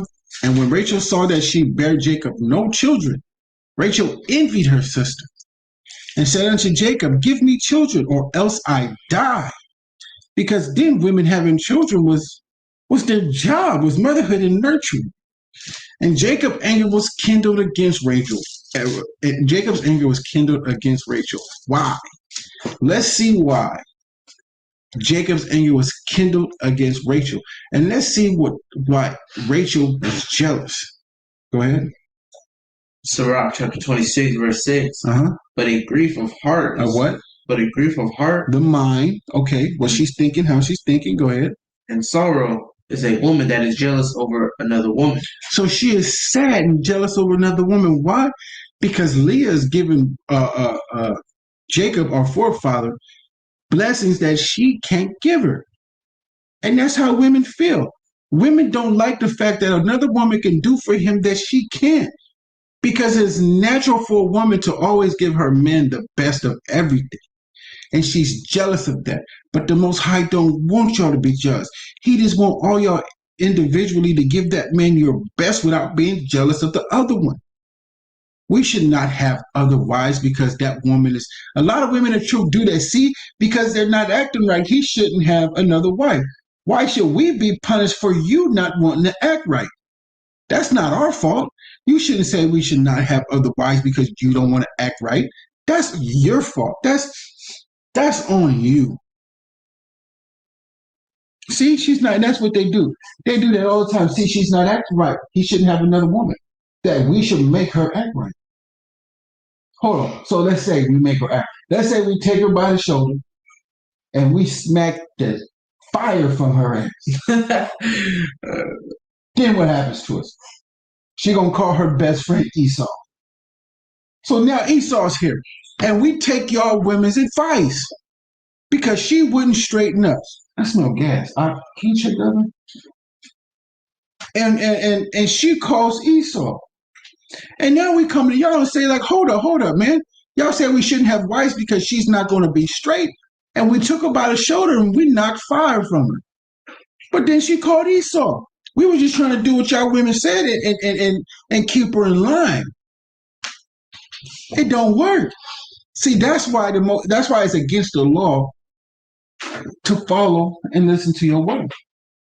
Not like things that she's right on that don't break the law, but it's against the law once you start following your wife and the things that she's doing. Look at one of our fathers, Adam. See what I mean? So read that. So let's start from 6 so I can break that down. Sirach chapter 26, verse 6. Uh-huh. But a grief of heart and sorrow is a woman that is jealous over another woman. Go ahead. And a courage of the tongue with communication withal. A scourge of the tongue which communicated withal. Go ahead. An evil wife is a yoke shaken to and fro. Uh-huh. He that hath hold of her is as though he held a scorpion. Now let me break this down for y'all. Start from 6. Go ahead. Verse 6. But a grief of heart and sorrow is a woman that is jealous over another woman. Stop there. The grief of heart, she's sad in heart of things that she can't do, is the grief of another woman. Now start to 7. Verse 7. Start at 7? Mm-hmm. Verse 7. An evil wife is a yoke shaken to and fro. Stop right there. An evil wife is the one that is grieved and she's sad at heart. Why? She's shaken to and fro. She's shaking over here and she's shaking over there. When a woman is shaking, that means she is pissed off, mad. No matter where she goes, she's going to be shaking. You see a yoke? What happens to a yoke after you keep shaking it? It breaks and it spills over. So you got to imagine a yoke. That's the woman. She's spilt over. She's sad. She's spilt over. And everything is going to come out. What's going to come out? Start at verse 6. Let's see what comes out of the yoke. Go ahead. Start chapter 26, verse 6. Uh-huh. But a grief of heart and sorrow is a woman that is jealous over another woman. Right. And a scourge of the tongue with communication withal. Now that yoke that is spilt over is that scourge with tongue. Everything's coming out of her mouth to everybody. She's going to scourge everybody in that house. No matter who it is, that's how she's going to talk to them. She's going to scourge them. She's that yoke shaken to and fro. That's what happens when she's jealous. She's sad at heart. And that's what the Most High doesn't like. He don't like your tongue. Aquathium. He don't like your tongue when you're jealous. He don't like you being jealous because you have no reason to. And fellas, you gotta love them both. But women, it's impossible to love you more than a woman we favor the most. To you, that love is something else. To us, love is just the same. We're going to do for you just like I do for her. I'm going to get her some things, I'm going to get you some things. I'm going to spend the same amount of money on the both of you. And I'm going to spend the same amount of time on the both of you. Right there. Boom. That time right there. But guess what? I favor her more than you. Me and her get along a lot more than you. That's what you think. You think that I get along with her more than you do. But when I'm with you, she thinks I get along with you more than I do her. It's just the relationship. But that's just women being jealous over another woman.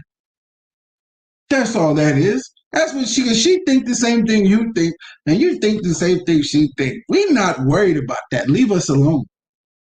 We showing y'all both the same love. But I get along with her probably a little more than you do. I would never tell you. It ain't none of your business. But she thinks the same way you think. She thinks that I love you more than her, and you think I love her more than you. Hey, I would never tell either one of y'all. So read that again and we'll go back. All right. Starting verse 6. Torah chapter 26, verse 6. Right. But a grief of heart and sorrow is a woman that is jealous over another woman. Right. And a scourge of the tongue which communicateth withal. An evil wife is a yoke shaken to and fro. Right. He that hath hold of her is as though he held a scorpion. So now you see why Jacob's mad. Because he's dealing with this scorpion now. He's like, Genesis 32, and Jacob's anger was kindled against Rachel. And he said, am I God's steep woman who hath withheld from thee the fruit of the womb? That's why Jacob's is kindled against Rachel, man. Because now she's about to turn into a damn scorpion. She's jealous. We hate it. We be like, man, get off me with that, man. No, we don't want to be worried about that. We ain't worried about that mess. We not. Leave us alone with it. Handle that. Y'all should be adult enough to handle that. But don't make us have to handle it. Because I know my wives. I believe in domestic discipline. That's what I believe in. I believe in putting my wife over my knee and spanking her ass with my hand. Both of y'all. Don't make me discipline both of y'all. Sit both of y'all down in different spots of the house. I ain't playing with you. Y'all booty's gonna be red. I tell you that now. And brothers better not be in my camp. Let me hear you did anything otherwise. Repent from that, man. Don't you close your fist to that woman. Don't you do that. No fist, no elbows, no pipes, no metal pipes, no plastic pipes. Anything other than that, you and your wife should come to an understanding about before you get married. Because don't nobody discipline your wife but you. That's it. But she gonna have a red booty messing with me. I'm coming from Japan, Far East, over to New York. Okay? That's where I'm coming on that butt. Shoot, I ain't playing. It's my wife. And some of them might like it, but it's gonna hurt. But I'm gonna sit you down here and I'm gonna sit her over there and make y'all turn around that way. Because you are my little princess. You went from your father to your husband. You are my little princess. And I'm gonna treat you as such. Okay. Genesis chapter 30 and verse 2. And when Rachel saw that she bare Jacob no children, Rachel envied her sister, and said unto Jacob, give me children, or else I die. And Jacob's anger was kindled against Rachel, and he said, am I in God's stead, who hath withheld from thee the fruit of the womb? And she said, behold, my maid Bala, go in unto her, and she shall bear upon my knees, that I may also have children by her. Now you're about to see some real petty-ish. Because remember, Leah was jealous of Rebecca, right? Of Rachel, right? She was jealous of Rachel. She saw that already in Genesis 29 at the end. You saw Leah being jealous, and she said, the Most High hath seen my affliction, named him Ruth. Right? So now Rachel's going to do something to get children because she loves her husband. She wants children.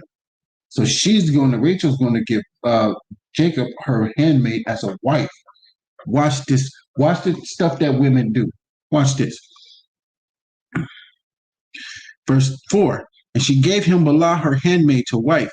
And Jacob went in unto her. And Bilhah conceived and bare a son. And bare Jacob a son. And Rachel said, verse 6. And Rachel said, God hath judged me, and hath also heard my voice, and hath given me a son. Therefore called his name Dan. Right? They used to work the temple before Levi. And Bilhah, Rachel's maid, conceived again, and bare Jacob a second son. And Rachel said, with great wrestling I have wrestled with my sister, and I have prevailed, and called his name Naphtali, which is the sixth born, right? Second born of Bilhah, right? And Zilpah, Leah's maid, Verse 9. When Leah saw that she had left bearing, she took Zilpah her maid and gave her Jacob to wife. And Zilpah, Leah's maid, bare Jacob's son. And Leah said, a troop cometh. And he called his name Gad. You see what's going on now? Now it's a competition. Petty shit. They're both being petty. These women in the household will be petty, but you got to stop it. You got to correct it. You got to see it from the start, men, and you got to correct it. See it, correct it. If you don't want to be corrected, now it's time to separate her from you. Because she don't want to act right. She don't want to see her ways as wicked. It's better to go in with 1 foot than go in with 2 and be cast into hell. Okay? So now Leah's being wicked. She's being petty now. She's like, cool. She do this. I'm finna do it too. Even though it was a righteous thing when she was doing, she's like, all right, cool. I'm gonna be petty. I'm finna do this now. All right. All right. And Leah saw that she had left bearing. She took Zilpah her maid and gave her Jacob to wife. And Zilpah, Leah's maid, bare Jacob a son. And Leah said, a troop cometh. And she called his name Gad. And Zilpah, Leah's maid, bare Jacob a second son. And Leah said, happy am I, for the daughters will call me blessed. And she called his name Asher. And Reuben went in the days of wheat harvest and found mandrakes in the field and brought them unto his mother Leah. Then Rachel said to Leah, give me, I pray thee, of thy son's mandrakes. Watch this. And she said unto her, is it a small matter that thou hast taken my husband? And wouldest thou take away my son's mandrakes also? And Rachel said, therefore, he shall lie with thee tonight for thy son's mandrakes. Now, Rachel is not being petty. Leah's being petty. So Leah wanted to show her sister love and say, guess what? Let me get the mandrakes. You can lay with them tonight. Look what the Most High is looking at. Now it's about, let's see what the Most High is doing. Most High, how the Most High is looking at. Because the Most High's eyes are always on the righteous. Okay? His eyes are always on the righteous.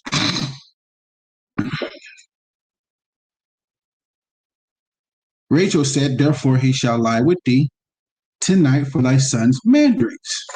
Slide.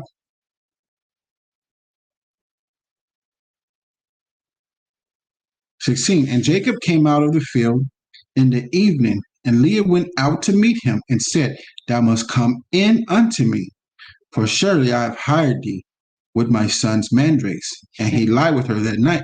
She said, you're going to have to put it down on me tonight. I done bought you, baby. You mine tonight. You know, Jacob like, hey, they don't love you like they do. You know what I'm saying? Jacob's like, all right, baby, you know, I got you. You know what I'm saying? So he went in unto his wife. But Rachel showed how she can get along with Leah, her sister, who she grew up with. All he's doing is showing her how he can get along. And that's what he's doing. He's getting along with her. She's getting along with her.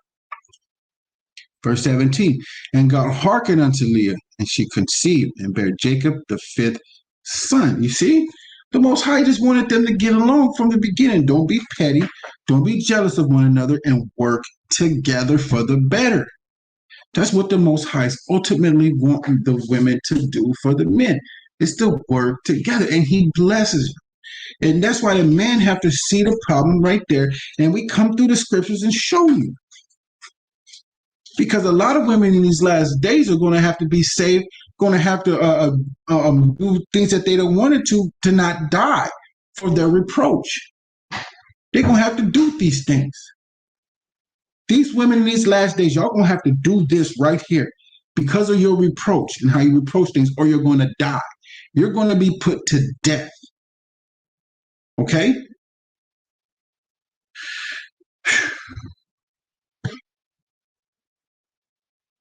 Verse 18.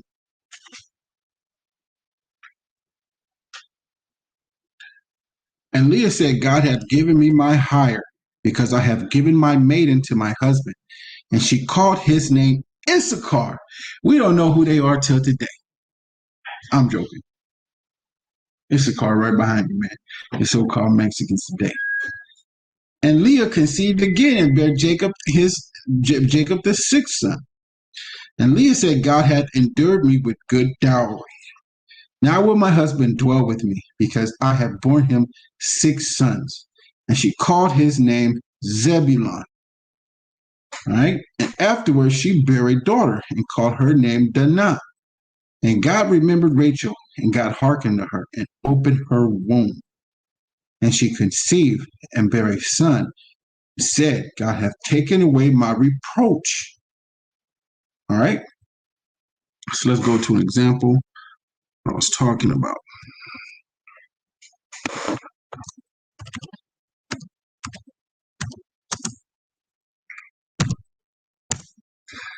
Taking away her reproach.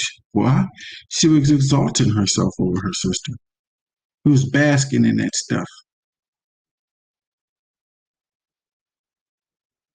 Salakia, you guys.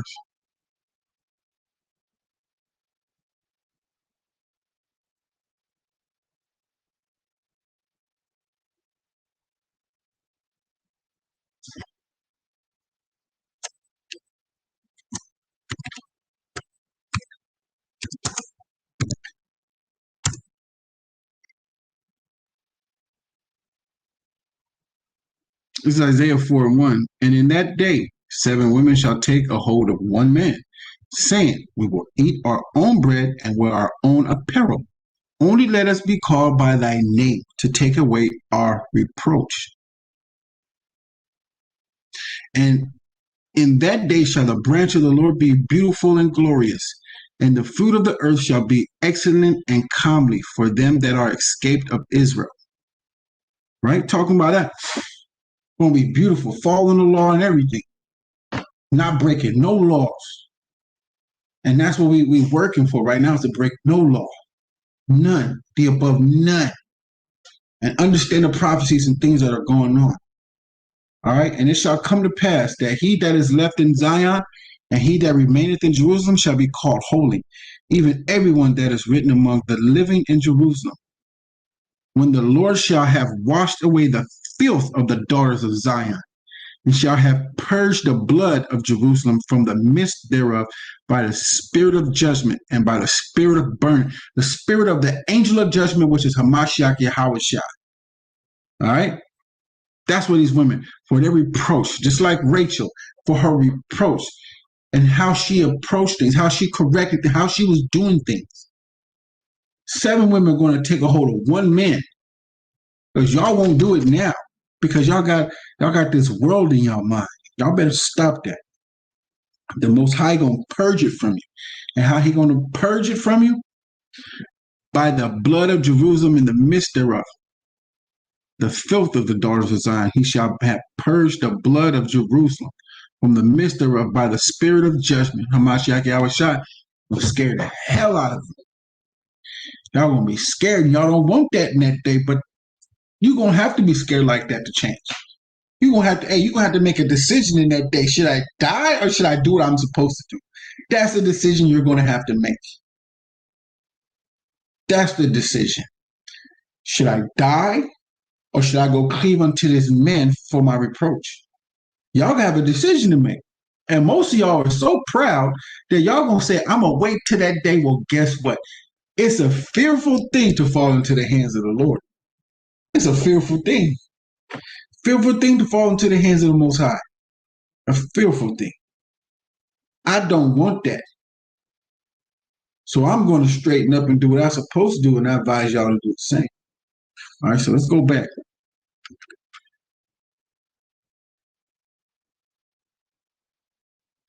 I can't wait for that day, man. I want to see.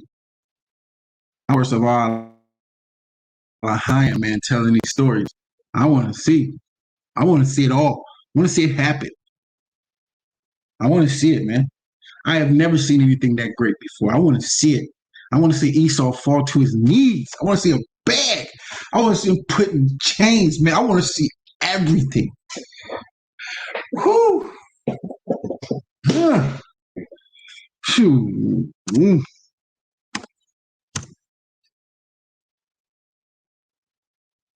I want to see it, man. I want to see it, man. I pray with tears for this.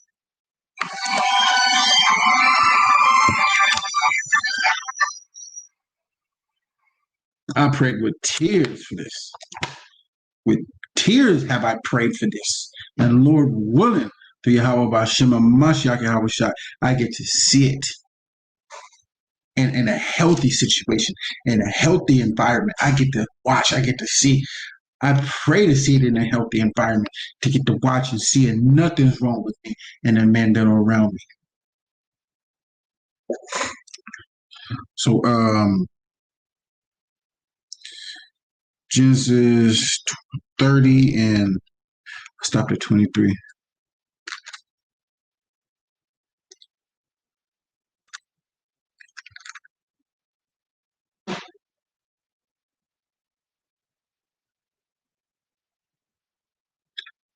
So 22.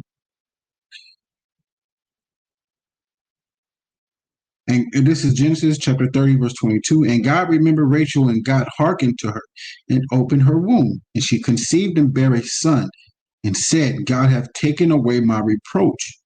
And she called his name Joseph, and said, the Lord shall add to me another son. And it came to pass, when Rachel had borne Joseph, that Jacob said unto Laban, send me away, that I may go unto my own place and to my country. Give me my wives and my children, for whom I have served thee, and let me go, for thou knowest my service which I have done thee. Don't hold back a man's wages. And Laban said unto him, I pray thee, if I have found favor in thine eyes, tarry, for I have learned by experience that the Lord hath blessed me for thy sake, and the nations would be blessed in thee. And the nations will be blessed in thee. Let me find that.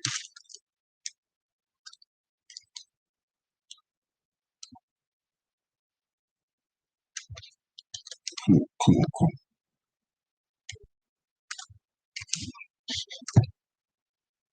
Mm-hmm.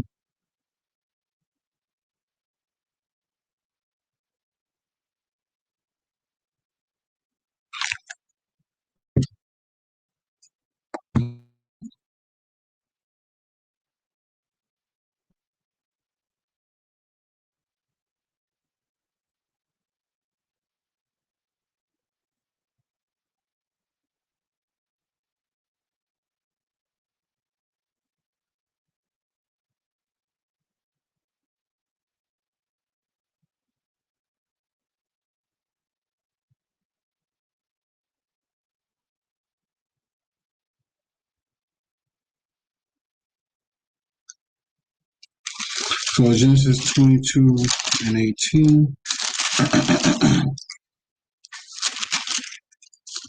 It's Genesis chapter 22 and 18. And in thy seed shall all nations of the earth be blessed, because thou hast obeyed the voice. Hold on, I'm going to go somewhere else.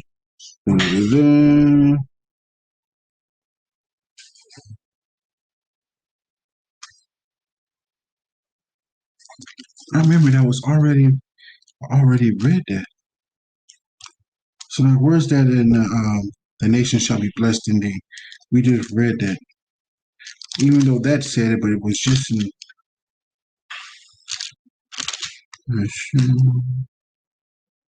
And in thee shall the nations be blessed.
Uh,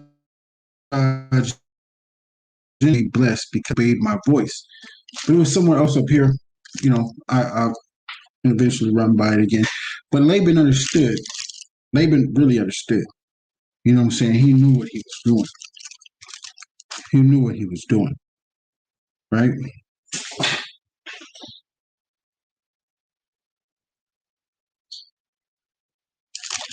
Listen.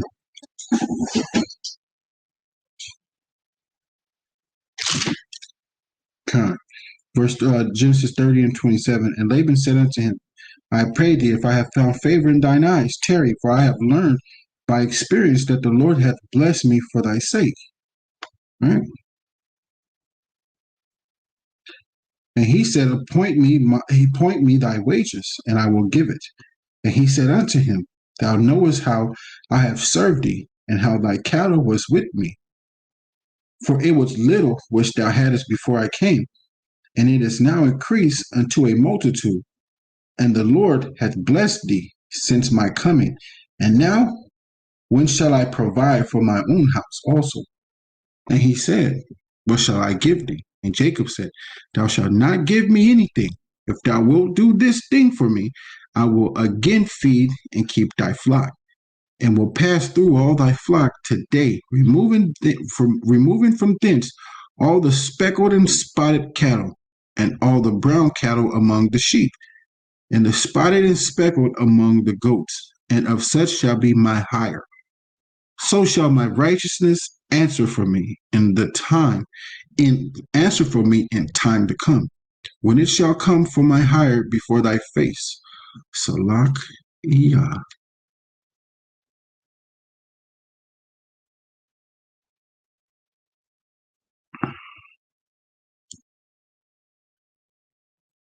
33. So shall my righteousness answer for me in the time to come, when it shall come for my hire before thy face. Every one that is not speckled and spotted amongst the goats, and brown amongst the sheep, that shall be counted stolen with me. And Laban said, Behold, I would it might be according to thy word. It should be that way according to how you said it. Cool. And Laban said, Behold, I would it might be according to thy word. And he removed that day the he goats that were ring start and spotted, and all the she goats that were speckled and spotted, and every one that had some white in it, and all the brown amongst the sheep, and gave them unto the hand of his sons. And he set the 3 days' journey betwixt himself and Jacob. And Jacob fed the rest of Laban's flock. And Jacob took him rods of green poplar, and of the hazel, and of the chestnut tree, and peeled white stripes in them, and made the white appear which was in the rods. And he set the rods which he had peeled before the flocks in the gutters, and the watering troughs when the flocks came to drink, that they should conceive when they came to drink. And the flocks conceived before the rods, and brought forth cattle ring-starked, speckled and spotted. And Jacob did separate the lambs, and set the faces of the flocks toward the ring-starked, and all the brown in the flocks of Laban, and he put his own flocks by themselves, and put them not into Laban's cattle. And it came to pass, whensoever the stronger cattle did conceive, that Jacob laid the rods before the eyes of the cattle in the gutters. Slock.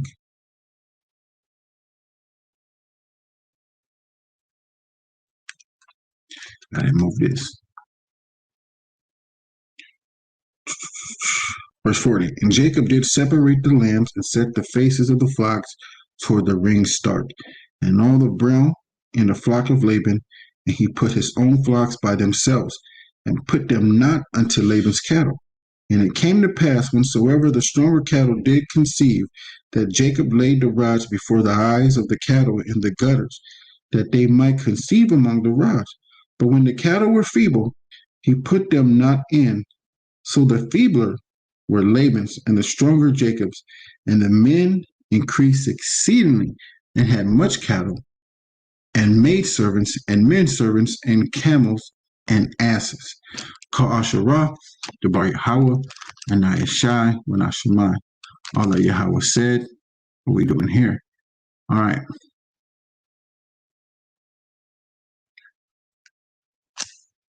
Verse 1. And he heard the words of Laban's sons, saying, Jacob hath taken away all that was our father's. And of what that which was our father's hath he gotten all this glory? And Jacob, behold, the countenance of Laban, and behold, it was not toward him as before. He can see that Laban's face. He don't like Jacob no more. He just, and the most high is amongst the righteous. Most high is among him. He got angel watching after him all the time. Most high loves Jacob. And the Lord said unto Jacob, return unto the land of thy fathers, and to thy kindred, and I will be with thee. Now, Most High told the angel to tell Jacob to leave. Hey, just get out of here, man. Time to go home. And Jacob, verse 4, and Jacob sent and called Rachel and Leah to the field unto his flock, and said unto them, I see your father's countenance, meaning his face, that is not toward me as before, but the God of my fathers have been with me. And ye know that with all my power I have served your father, right? And your father have deceived me and changed my wages 10 times, but God suffered him not to hurt me. And hey, it's a fearful thing to fall into the hands of the Most High. So I tell you, if he thus, the speckled shall be thy wages, then all the cattle bear speckled. And if he said thus, the ring stark shall be thy hire, then bear all the cattle ring stark. Right? Thus God hath taken away the cattle of your fathers and given them to me. And it came to pass at the time that the cattle conceived, that I lifted up mine eyes and saw in a dream, and behold, the rams which leaped upon the cattle were ring stark, speckled, and girsed. This is a prophecy right here that you got to put together. And the angel of God spake unto me in a dream, saying, Jacob. And I said, here am I. Remember, the rams which leaped upon the cattle were ring stark, speckled, and grizzled. So they jumped and leaped on top of them. Now they're on top of them. Okay? Remember that. Verse 10, and it came to pass at the time that the cattle conceived, that I lifted up my eyes and saw in a dream, and behold, the rams which were leaped upon the cattle were ring stark, speckled, and grizzled. Whose are those? Right? If you go to 7,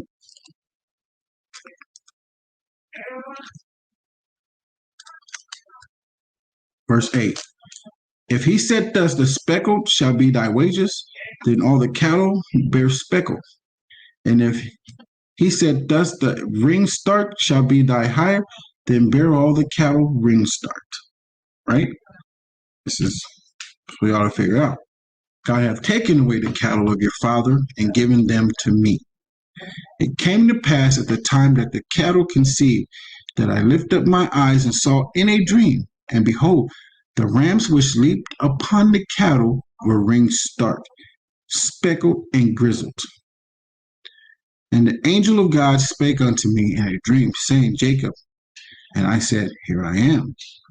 And he said, Lift up now thine eyes, and see all the rams which leap upon the cattle are ringed stark, speckled, and grizzled. For I have seen all that Laban doeth unto thee. Who's the ring stark belong to? The ring start? Mm-hmm.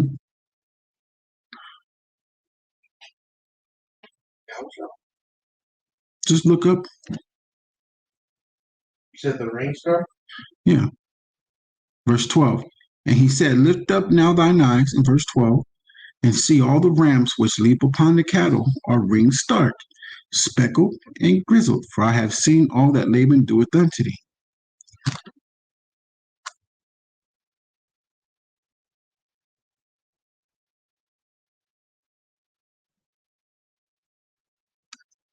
We got to go to 30 for that. The end of 30. Verse 34. This is Genesis 30, verse 34. And Laban said, Behold, I would it might be according to thy word. And he removed that day the he goats that were ring stark and spotted, and all the she goats that were speckled and spotted, and every one that had some white in it, and all the brown amongst the sheep, and gave them into the hand of his son. Read that right there in verse 8 of 31. Wait. It's a dream.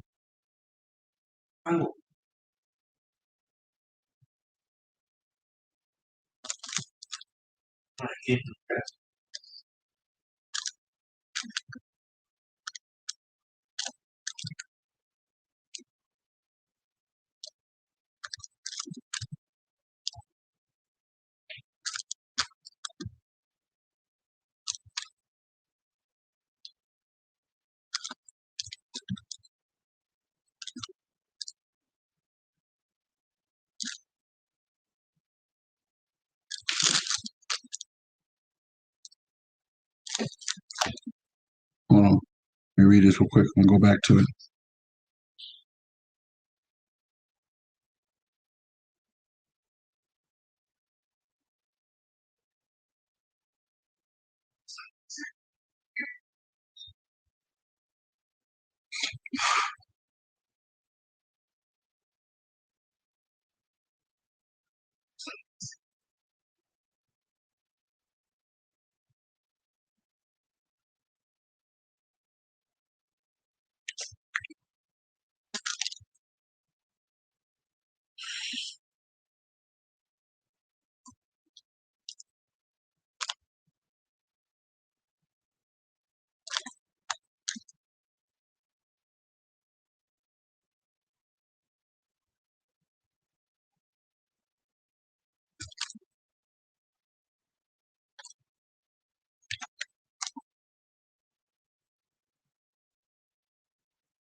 Okay.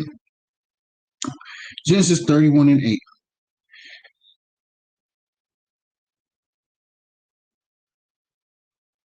We'll go to 11. Verse, and the angel of God spake unto me in a dream, saying, Jacob. And I said, Here I am. And he said, Lift up now thine eyes, and see, all the rams which leap upon the cattle are ring stark, speckled and grizzled. For I have seen all that Laban doeth unto thee. Who did those that jumped on top of the cattle belong to?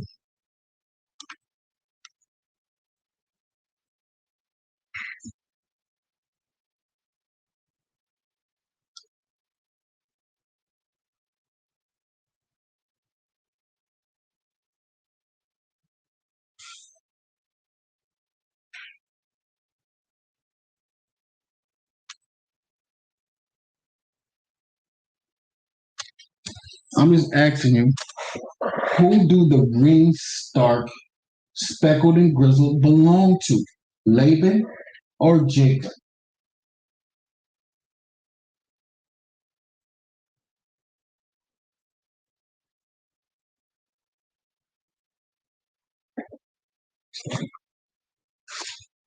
Okay, I'll get back to y'all later.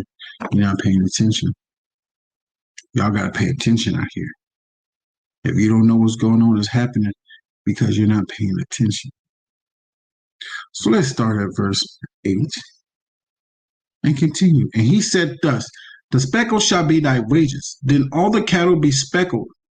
Oh, and he said thus, the speckle shall be thy wages, then all the cattle bear speckle. And if he said thus, the ring stark shall be thine hire, then bear all the cattle ring stark. Thus hath God taken away the cattle of your father, and given them to me. And it came to pass at the time that the cattle conceived, that I lifted up my eyes and saw in a dream. And behold, the rams which leaped upon the cattle were ring stark, speckled, and grizzled. And the angel of God spake unto me in a dream, saying, Jacob. And I said, Here I am. And he said, Lift now thine eyes, and see, all the rams which leap upon the cattle are ring stark, speckled, and grizzled. For I have seen all that Laban doeth unto thee. I am the God of Bethel. Right? And Bethel is what?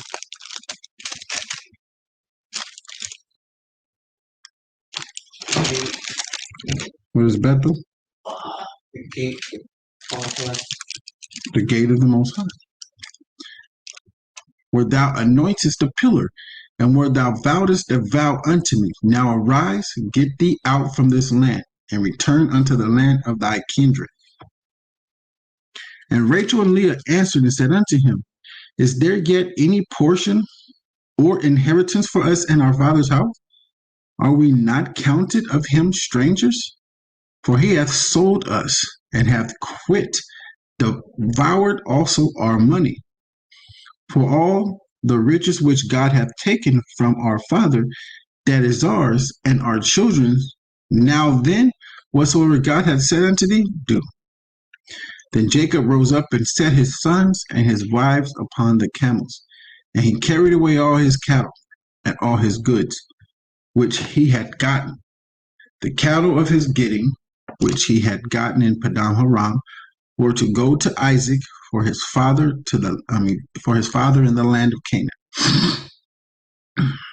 And Laban went to shear his sheep, and Rachel had stolen the images that were her father's. And Jacob stole away unawares to Laban the Syrian, in that he told him not that he fled. So he fled with all that he had, and he rose up and passed over the river and set his face toward the Mount Gilead. And it was told Laban on the third day that Jacob was fled. And he took brethren with him and pursued after him 7 days' journey. And they overtook him in the Mount Gilead. And God came to Laban the Syrian in a dream by night. As remember, the Most High told the angel to tell Jacob to go home. Right? And God came to Laban the Syrian in a dream by night, and said unto him, Take heed that thou speak not to Jacob either good or bad. Laban overtook. That good or bad is that was what you call that again? We was talking about earlier. Nakar said it. Don't be exactly. It's like you're really talking shit, but you're being passive aggressive. Like, you know what I'm saying? You're being nice, but an asshole. So good or evil. Then Laban overtook Jacob. Now Jacob had pitched his tent in the mount, and Laban was his brother, and Laban with his brethren pitched in the mount of Galilee. And Laban said to Jacob, What hast thou done? That thou hast stolen away unawares to me, and carried away my daughters, and captives taken with the sword, as captives taken with the sword. Wherefore didst thou flee away secretly, and steal away from me, and didst not tell me, that I might have sent thee away with mirth, and with songs, with tabret, and with harp? and hast not suffered me to kiss my sons and my daughters.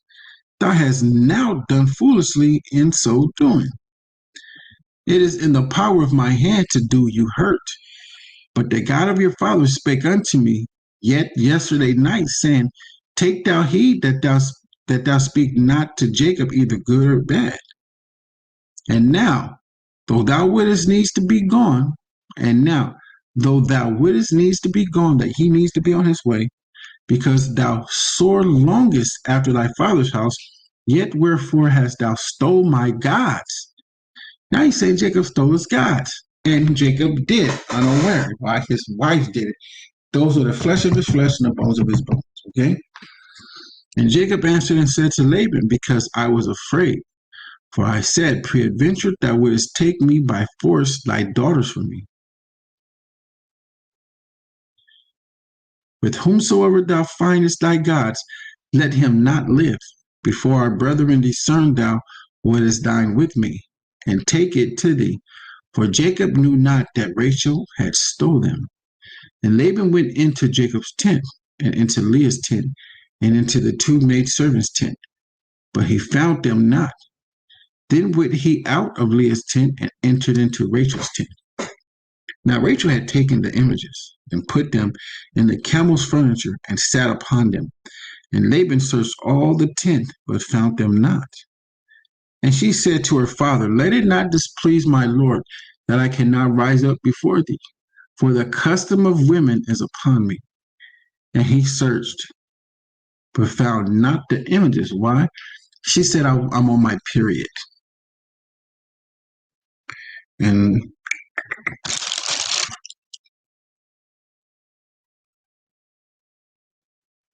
that'll be in Leviticus.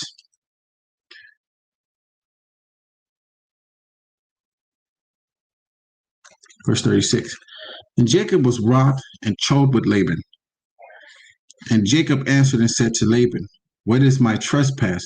What is my sin that thou hast so hotly pursued after me? Whereas thou hast searched all my stuff. What hast thou found of all the household stuff? Set it here before my brethren and thy brethren, that they may judge betwixt us both. This 20 years have I been with thee. Thy ewes and thy she-goats have not cast their young, and the rams of thy flock have I not eaten. That which was torn of beasts I brought not unto thee.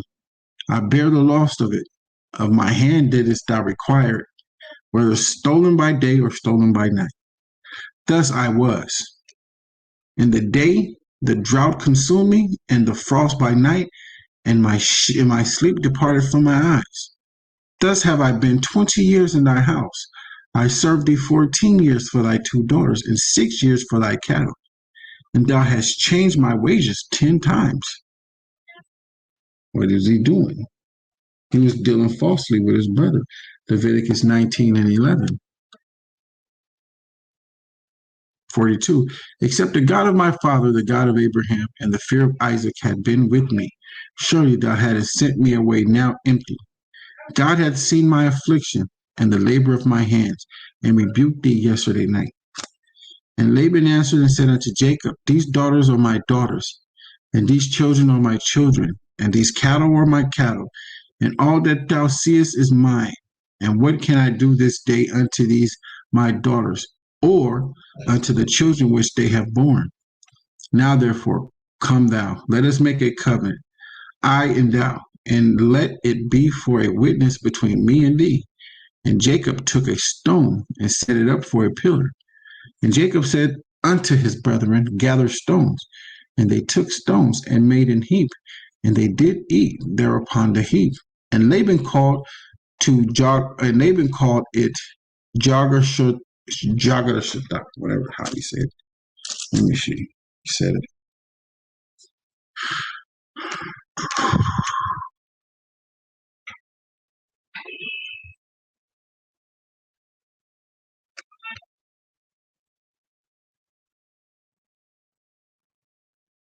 Yagar Shahad Orta. Yagar Shahad Orta. Jagar Shahad Yata mean witness heap. They were speaking a different language.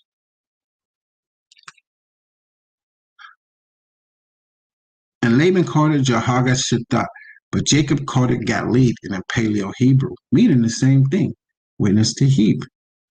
And Laban said, the heap is a witness between me and thee this day. Therefore was the name of it called Galeed.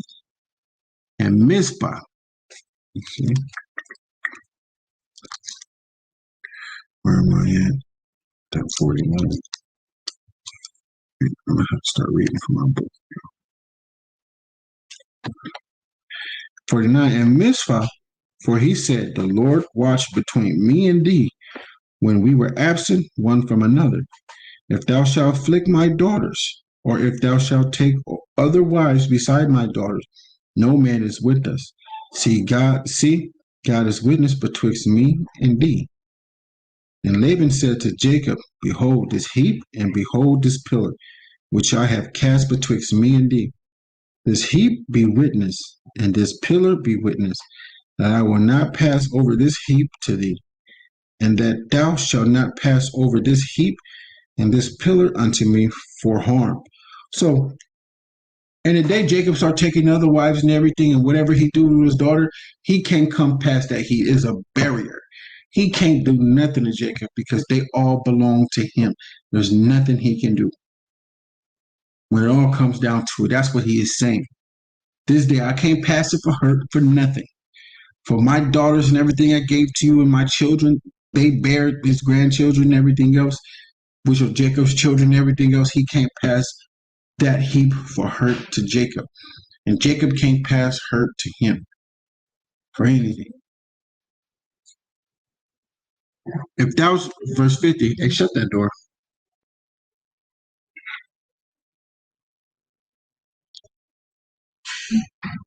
Genesis 31:50. If thou shalt afflict my daughters, or if thou shalt take other wives beside my daughters, no man is with us.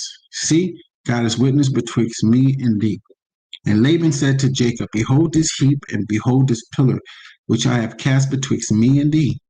This heap be witness, and this pillar be witness, that I will not pass over this heap to thee, that thou shalt not pass over this heap and this pillar unto me for harm. For God of Abraham and the God of Nahor, the God of their father, judged betwixt us. And Jacob sware by the fear of his father Isaac. And Jacob offered sacrifice upon the mount, and called his brethren to eat bread. And they did eat bread, and tarried all night in the mount. And early in the morning Laban rose up, and kissed his sons and his daughters, and blessed them. And Laban departed, and returned unto his place. Kal Asherah, the Bar Yahweh, and Ayeshai Nashimai. All that Yahweh said, what we doing here.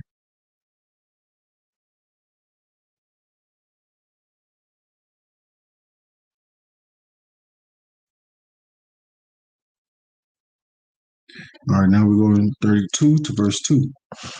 And this is Genesis chapter 32, verse 1. And Jacob went on his way, and the angels of God met him. And when Jacob saw them, he said, this is God's host.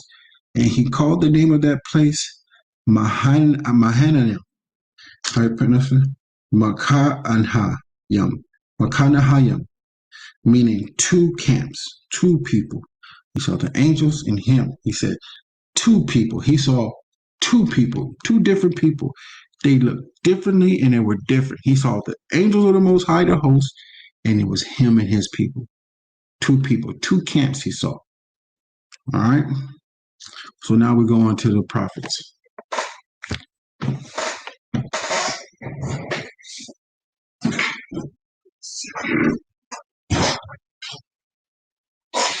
And the prayers are going to be after we finish.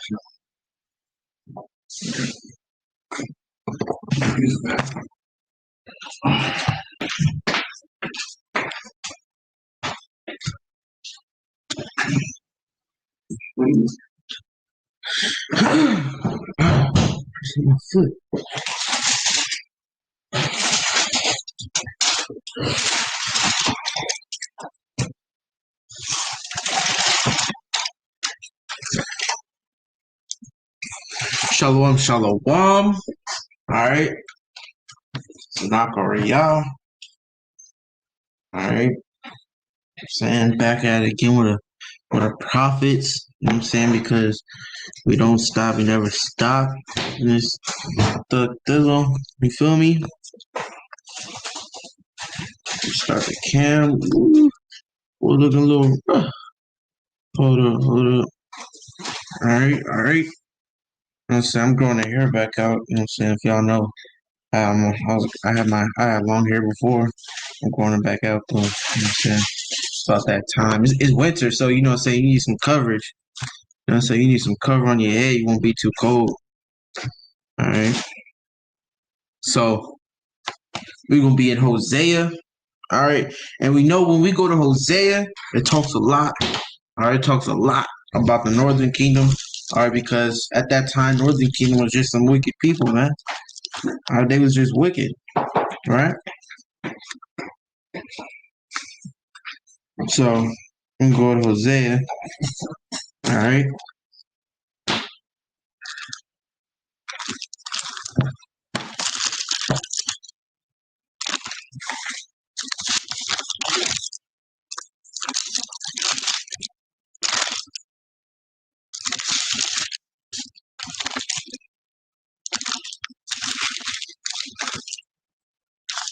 So make sure you follow along. All right. The Spirit, Yahweh Bahashem, Yahweh Shai. We're going to Hosea 12 and 12 to 13 and 10. All right. So this is Hosea chapter 12, verse 12. And Jacob fled into the country of Syria, and Israel served for a wife. And for a wife he kept sheep. Right? So he served for a wife. We all know that we just read in Genesis that Jacob, which surname is Israel, right? His name got changed to Israel when he fought the angel. That he served 7 years and I think a week for Rachel. All right. And by a prophet, the Lord brought Israel out of Egypt, and by a prophet was he preserved. All right. So by a prophet, the Lord brought Israel out of Egypt. Okay. That prophet was Moses. All right. And who get that in the cloud? Bubble shot. In the what? In the cloud. We all passed over. Oh, okay. I get it before, so yeah. You see, it still has the page. All right.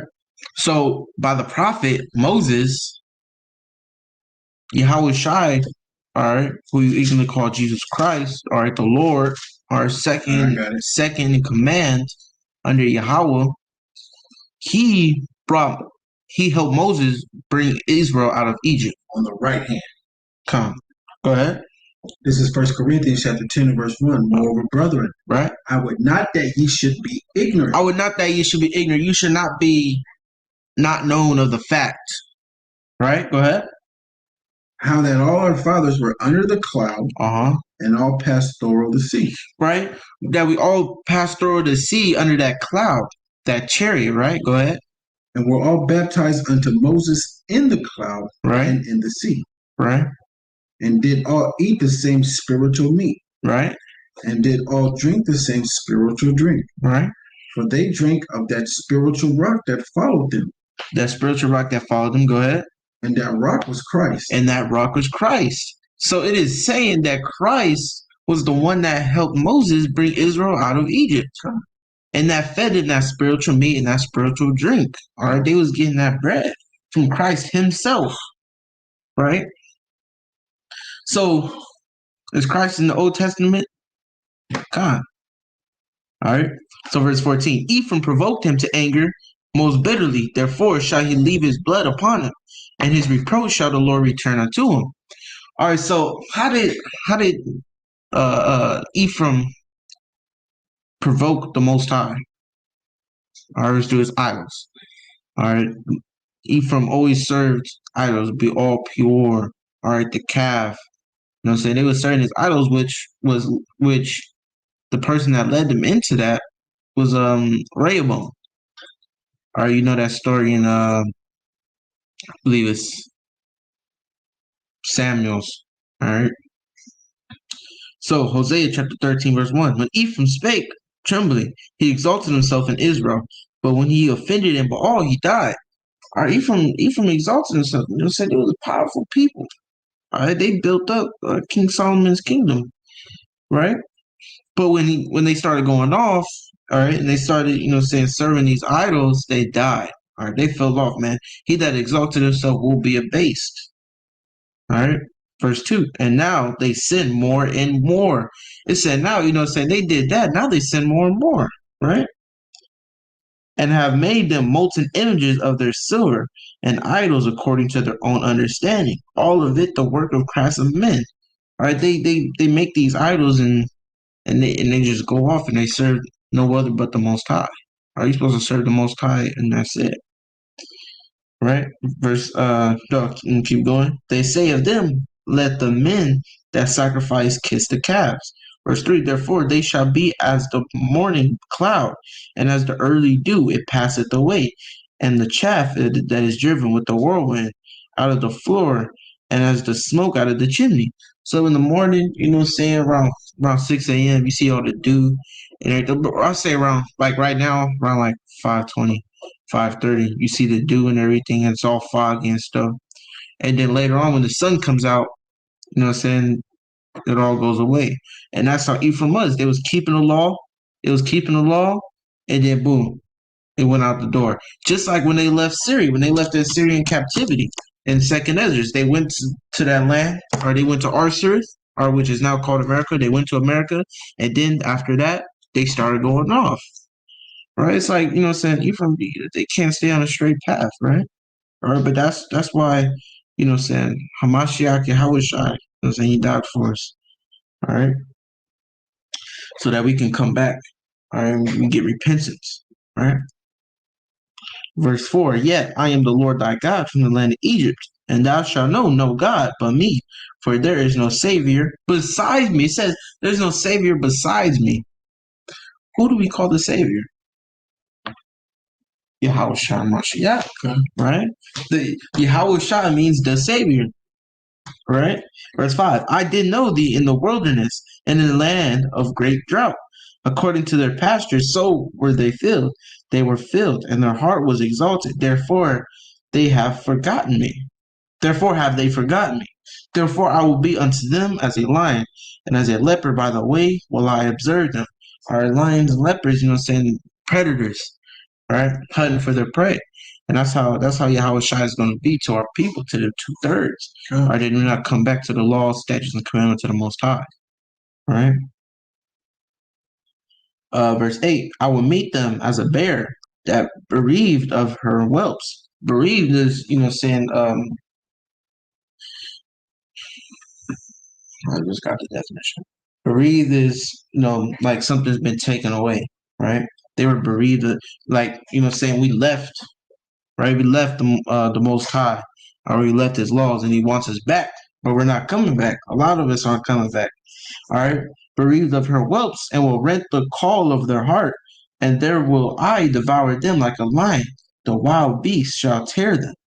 O Israel, thou hast destroyed thyself, but in me is thine help. Or we have destroyed ourselves. We stopped keeping the laws ourselves. All right. I would say, in Maccabees and everything, and Grecian captivity and stuff like that, and the Roman captivity, they was forcing us to not keep the laws. Yeah, they was actually. Sure.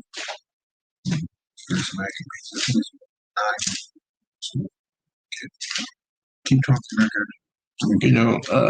That's when we was forced to keep the heathens ways. But now we have the chance to we're in the land of the free, home of the brave, right?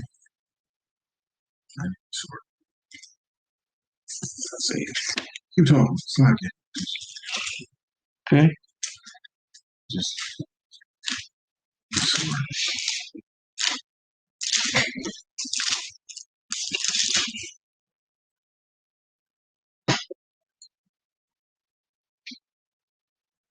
Keep talking. Good points. Yeah, good points.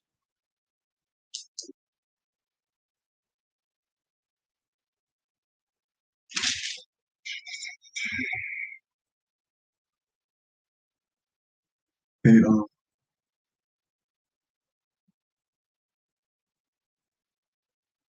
what was you talking about just now? How we were forced to keep the heathen's ways. Okay, cool. This is First Maccabees. Let me just start right here at First Maccabees 1:9. And after his death, which was Alexander the Greek, right?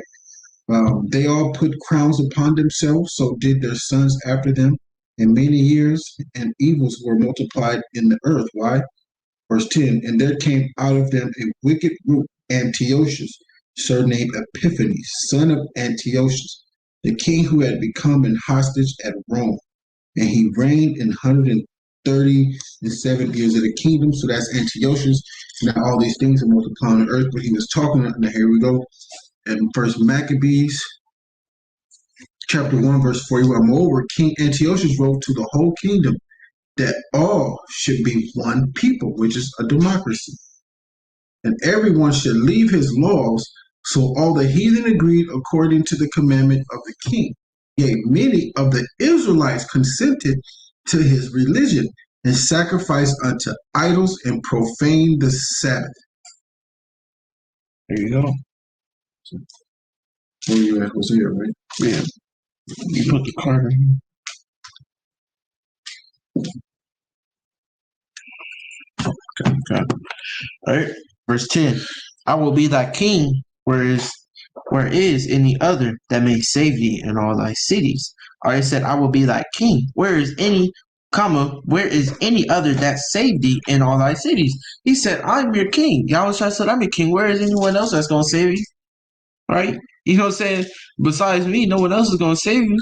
Right? We are Yahweh Shai is our savior. No one else. Like the scripture says, man, we look for a God that cannot save us. Or we look for people that cannot save us. All right? We look to a nation that cannot save the people. And thy judges of whom thou saidest, give me a king and princes. Or we are people that ask for other people to be our princes and our king. Or we vote for kings to be over us that are not of our people. Right? So that's it with the prophets. Hey, I got pretty sure just a little more of what happened. First Maccabees, verse 1 and I'm sorry, 44. For the king had sent letters by messengers into Jerusalem and the cities of Judah, and they should follow the strange laws of the land, and forbid burnt offerings and sacrifice and drink offerings in the temple, and that they should profane the Sabbath and festival days, and pollute the sanctuary and the holy people. And they was all in there having sex and doing all kind of things inside the temple of the Most High. Verse 47. Set up altars and groves and chapels of idols, and sacrifice swine's flesh and unclean beasts in the temples. And they should also leave their children uncircumcised and make their souls abominable with all manner of uncleanness and profanations, to the end they might forget the law and change all the ordinances. And whosoever would not do according to the commandment of the king, he said he should die. And that's why our people today are still doing, because they're scared to be put to death and they won't admit it. Hallelujah. Go ahead. God.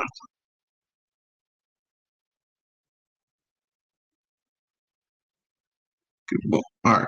New moon is December 3rd now. Okay. Want to go into the I got the gospel.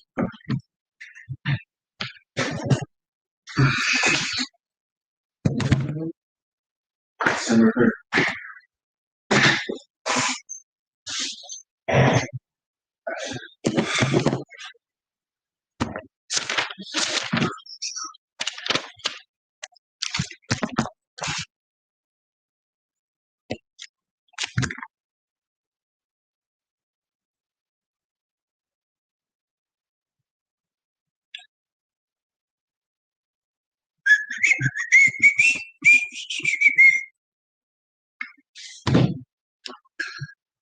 So we're going to go to St. John, chapter 1, verse 41 to 51. I'm going to go there.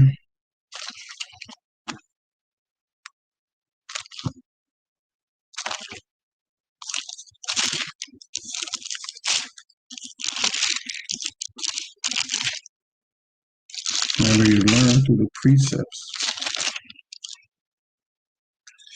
This is John, chapter 1, verse 41. And he findeth his own brother Simon, and saith unto him, We have found the Messiah, which is being interpreted the Christ. Let's see, the Messiah, which is being interpreted the Christ.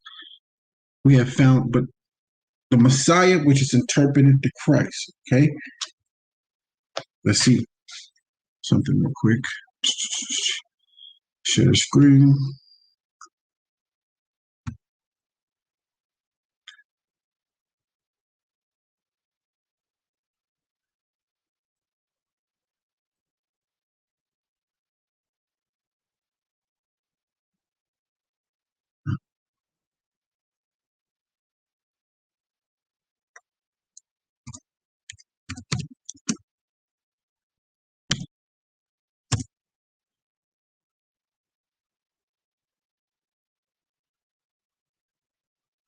Okay. He first findeth his own brother Simon, and saith unto him, We have found the Messiah, which is being interpreted the Christ. Let's go here.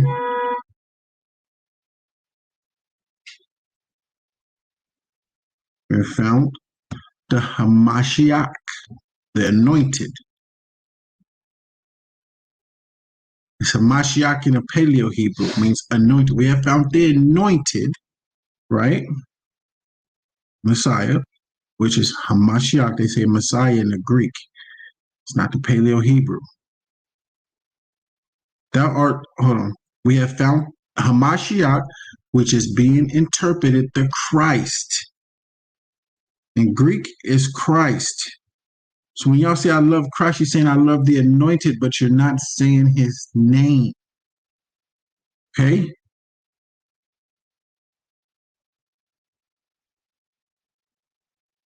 Which is being interpreted the Christ. Jose Cristo. Christ anointed. Christ was and is the Messiah, Son of God, anointed, the anointed one. We are Mashiachim. We are the anointed. All right? The anointed ones. Okay? Beside Hamashiach, Yahushua. All right? You had to put in work to be the Mashiachim. All right. So he first findeth his own brother Simon. Let me see something.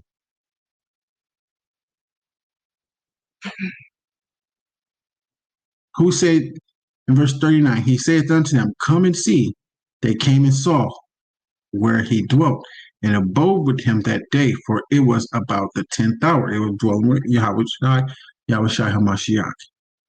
One of the two which heard John speak and followed him as Andrew, Simon Peter's brother.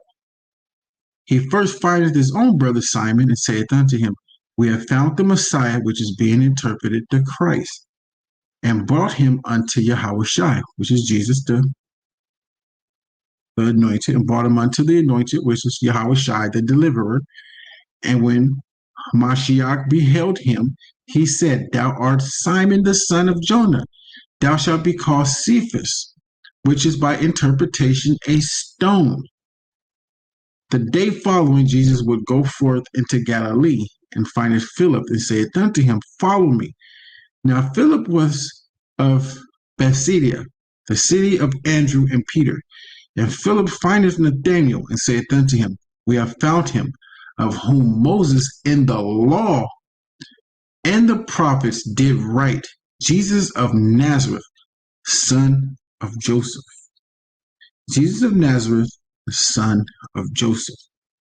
And Peter and them asked him, so let me see something.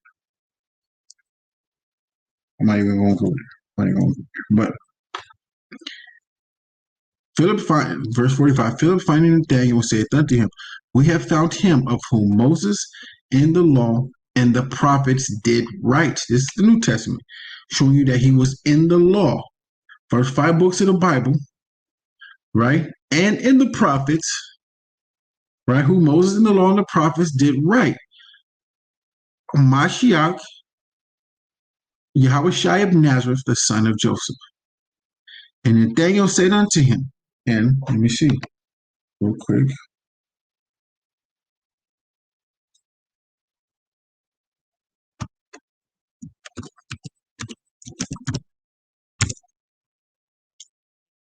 Let's see. Deuteronomy 34 and 10. And there arose not a prophet since in Israel like unto Moses, whom the Lord knew face to face. Watch this. Not since Moses, only Yahweh Shai. That was prophecy, boom, right then and there. Showing you the prophecy from Deuteronomy 34 and 10 to John 1 and 46, right there. John 1 and 46. And Nathanael said unto him, can there, no, 45. John 1 and 45. Philip finding Nathanael and said unto him, we have found him of whom Moses in the law and the prophets did right. Right? Jesus of Nazareth, son of Joseph. So when you go to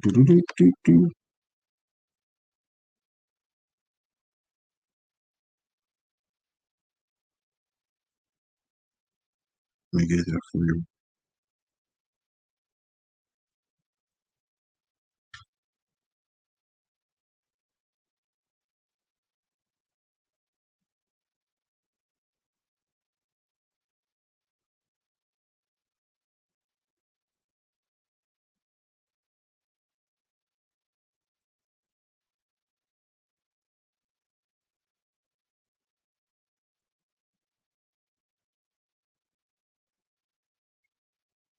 We're gonna come back here, okay?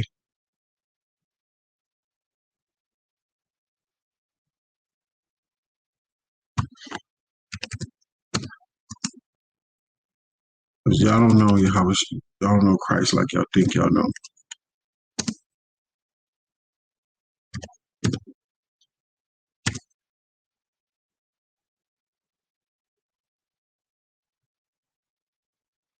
Deuteronomy 18. I'm sorry, 13. Thou shalt be perfect with the Lord thy God, for these nations which thou shalt possess hearken unto observers of time, and unto diviners. But as for thee, the Lord thy God hath not suffered thee to do so.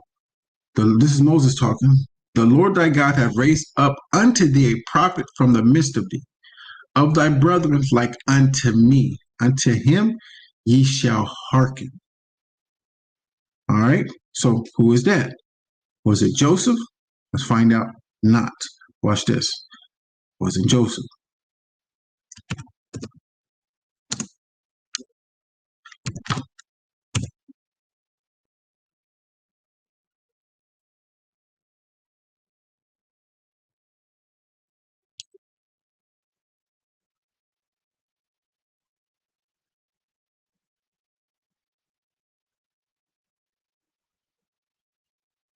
Now, Deuteronomy 34:9. And Joshua the son of Nun was full of the spirit of wisdom, for Moses had laid his hands upon him, and the children of Israel hearkened unto him, and did as the Lord commanded Moses. And there arose not a prophet since in Israel like unto Moses, when the Lord knew face to face. It wasn't Joshua, not Joseph. I'm sorry, I said Joseph before, but Joshua. In all the signs and the wonders which the Lord had sent him to do in the land of Egypt to Pharaoh and to all his servants and to all his land, and in all that mighty hand and in all that great terror which Moses shewed in the sight of all Israel, it has not been. This is when Moses was talking about Yahweh Shai right here in Deuteronomy 34 and Deuteronomy 18. All right, Deuteronomy 15 to 19. He said, I will raise them up a prophet from among their brethren like unto thee, and will put my words in his mouth, and he shall speak unto you. This was Hamashiach Yahushai. So when you go to John 1,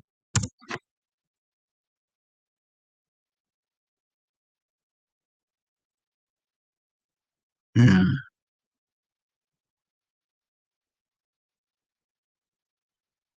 45, Philip finding Nathanael said unto him, we have found him of whom Moses in the law, chapter 18 and 34, and the prophets did write, Jesus of Nazareth, the son of Joseph.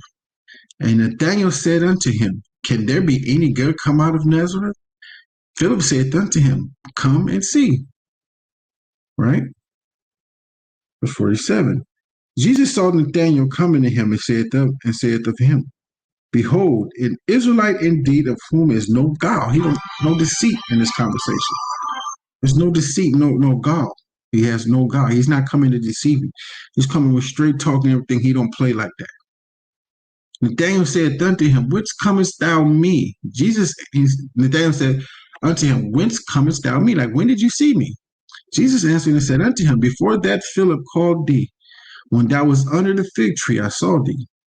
Nathanael answered and said unto him, Rabbi, which is Master, thou art the Son of God, thou art the King of Israel. Jesus answered and said unto him, because I said unto thee, I saw thee under the fig tree, believest thou? Thou shalt gather things than these, thou shalt see greater things than these.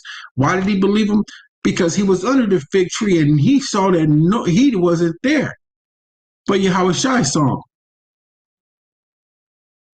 He knew Yahushua was nowhere around there. That's why he believed him. Man, they got him. He didn't know that. Come on, man. Anything other than that is uncivilized. I saw thee under the fig tree. Believest thou? Thou shalt see greater things than these. And he saith unto him, verily, verily, I say unto you, hereafter ye shall see heaven open, and the angels of God ascending and descending upon the Son of Man. Where is that right there? And we end out. And now we end out with the prayers. Y'all can go on about your day.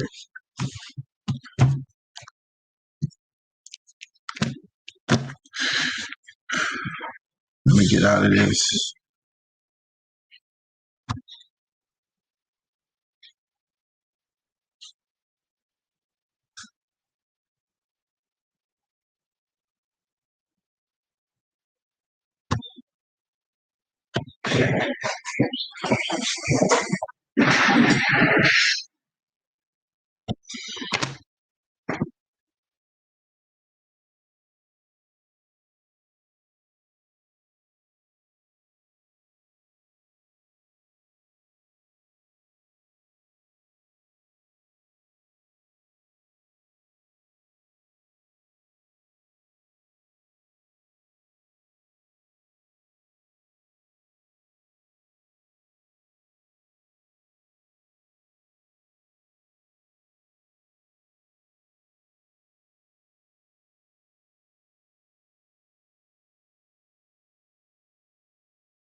Here we go.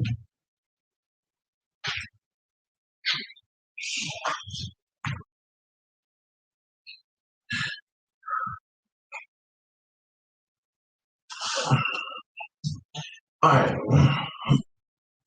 These are the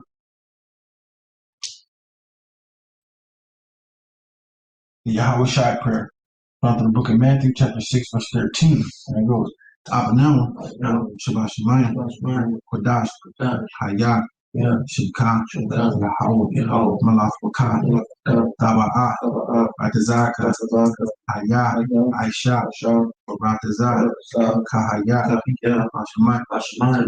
Now, come, call your woman, Hasalakina, Kabawatina, Hasalakina, Kabawatina, Wala'ah, W.I. now, inside woman, Abo, Hawashai now, Magran, Kaya, Ka, Amalakwa, Wa'ala, Ara, Allah, Elamya, Aman, Bahashim, Yahushai, Mashiach, Aman.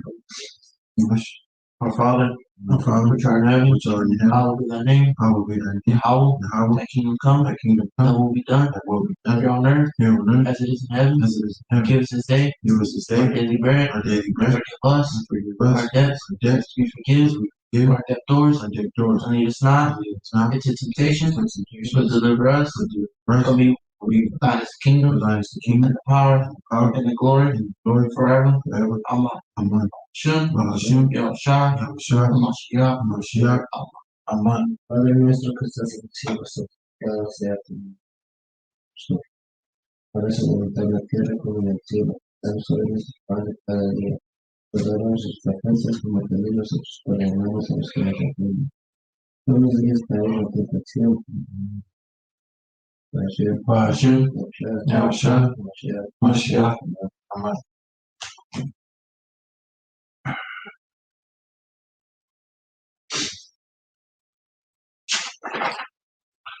This is the Asherah found in the book of Psalms 84, chapter 84, verse 4, chapter 144, verse 15, chapter 145, top to bottom, chapter 115 and 18. Blessed are they that dwell in thy house, they will still be praising thee, Selah. Happy is that people that is in such a case. Yet happy is that people whose Allahah is Yahweh. I will extol thee, my Allahah, O King, and I will bless thy name forever and ever. Every day will I bless thee, and I will praise thy name forever and ever. Great is Yahweh, greatly to be praised, and his greatness is unsearchable. One generation shall praise thy works to another, and shall declare thy mighty acts. I will speak of the glorious honor of thy majesty, and of thy wondrous works, and men shall speak of the might of thy terrible acts. And I will declare thy greatness. They shall abundantly utter the memory of thy great goodness, and shall sing of thy righteousness. Yahweh is gracious and full of compassion, slow to anger and of great mercy. Yahweh is good to all, and his tender mercies are over all his works. All thy works shall praise thee, O Yahweh, and thy saints shall bless thee. They shall speak of the glory of thy kingdom and talk of thy power, to make known to the sons of man his mighty acts and the glorious majesty of his kingdom. Thy kingdom is an everlasting kingdom, and thy dominion endureth throughout all generations. Yahweh upholdeth all that fall, and raiseth up all those that be bowed down. Bow down. The eyes of all wait upon thee, and thou givest them their meat in due season. Thou openest thy hand, and satisfiest the desire of every living thing. Yahweh is righteous in all his ways, and holy in all his works. Yahweh is nigh unto all them that call upon him. To all that call upon him in truth, he will fulfill the desire of them that fear him. He also will hear their cry, will save them. Yahweh preserveth all them that love him, but all the wicked will he destroy. My mouth shall speak the praises of Yahweh, and let all flesh bless his holy name forever and ever. But we will bless the Yahweh from this time forth and forevermore. Hallelujah. Hallelujah. Hallelujah. Hallelujah. Hallelujah. Hallelujah. For Hashem, Mashiach, Amen. The first three prayers of the Mada, Abawah, Barak, Tah, Yahweh, Allah Hayinawa, Allah Hayah, Allah Hanawa, Allah Hayah, Abraham, Allah Hayah, Yazalakat, Allah Hayah, Allah, Shaya, Allah, Ayuwan, Gamal, Kasayim, Barak, Barak, Da, Yahweh, Magan, Abaraham, Gabawarwa, Ata Yahweh, Gabawar, Labanam, Yahweh, Achaya, Atayam, Bonaya, Dawama, Kodawarsha, Shem Yahweh, Yahweh, Ata, Kadayash, Bashika, Kadawash, Bakadawashim, Okal, Yawam, Hala, Barak, Ata, Yahweh, Ha'ala, Hakadawash, bless you, Yahweh, power of fathers, power Abraham, power Isaac, and power Yaakov, almighty power, most high power, bestows mercy, blessed are you, Yahweh, shield of Abraham, who are mighty Yahweh, forever. Yahweh, who receives the dead, who is comparable to you, King of eternity, because death and gives life. Blessed are you, Yahweh, who gives life to the dead. You are holy Yahweh, and your name is holy. And the Holy Ones, every day, praise you forever. Blessed are you, Yahweh, the power of hope. Bashem, Yahushua, Hamashiach, Amen.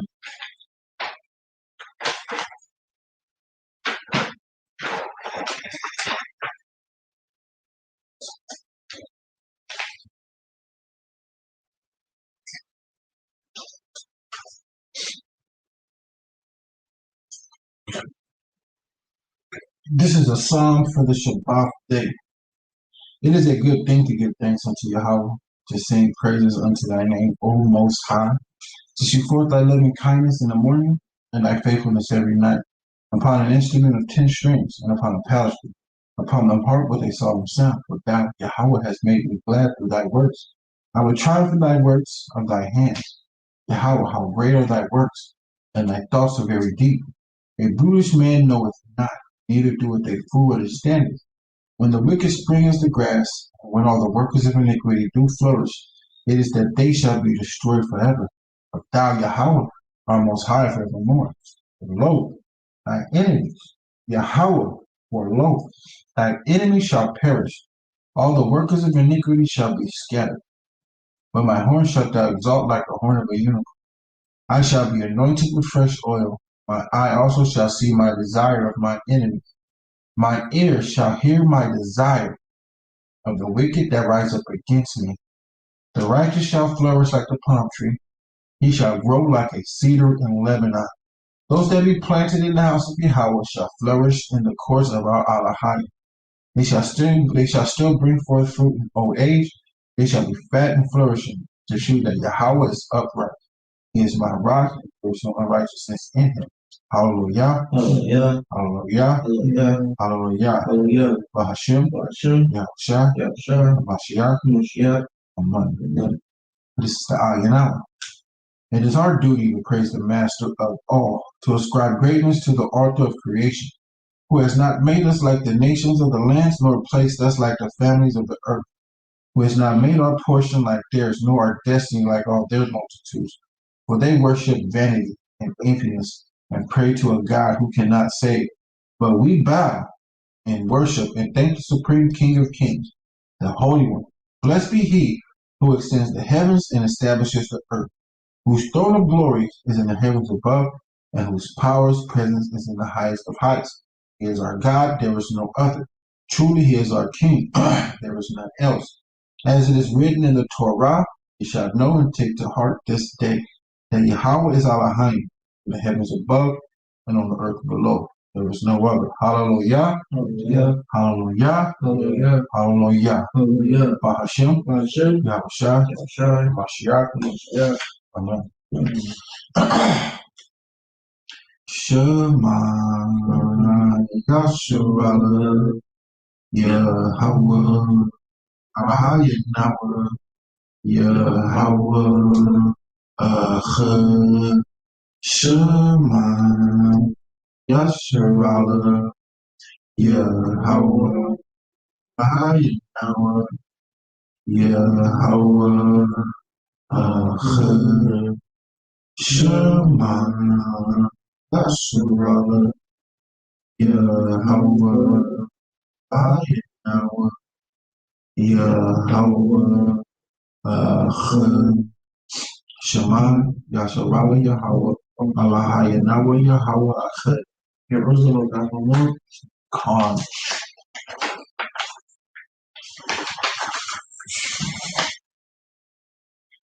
This 10 commandments: love thy neighbor, love Yahweh, Anya, Yahweh, Allah, Hayaka, Shara, Ashura, Abakaza, Wakaza, Atika, Atika, Abakaza,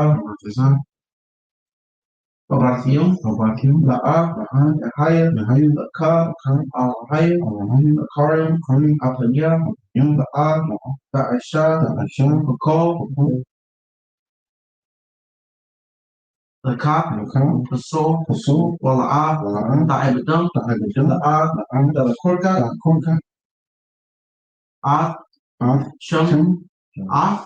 Shum, Shum, Yahweh, Hashaba, Zakar, Hayawam, Hashaba, Bakadashma, Tabad, Abuka, Wa, Amuka, La'a, Rapaza, La'a, Dana'a, La'a,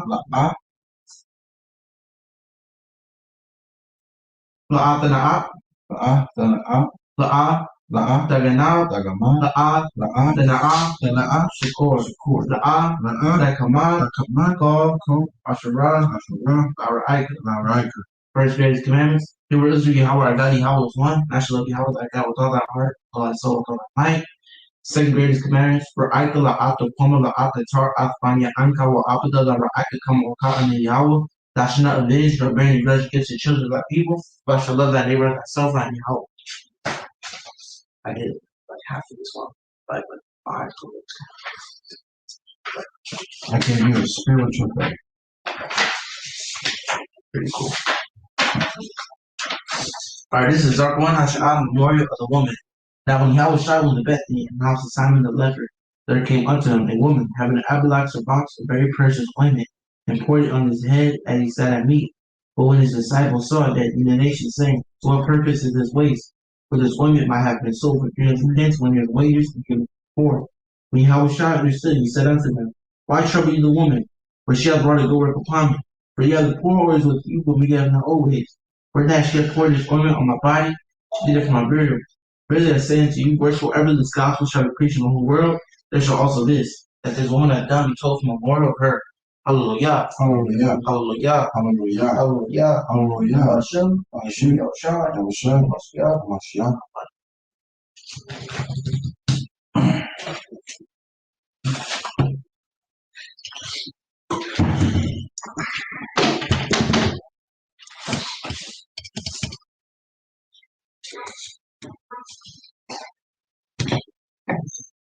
End it. End it.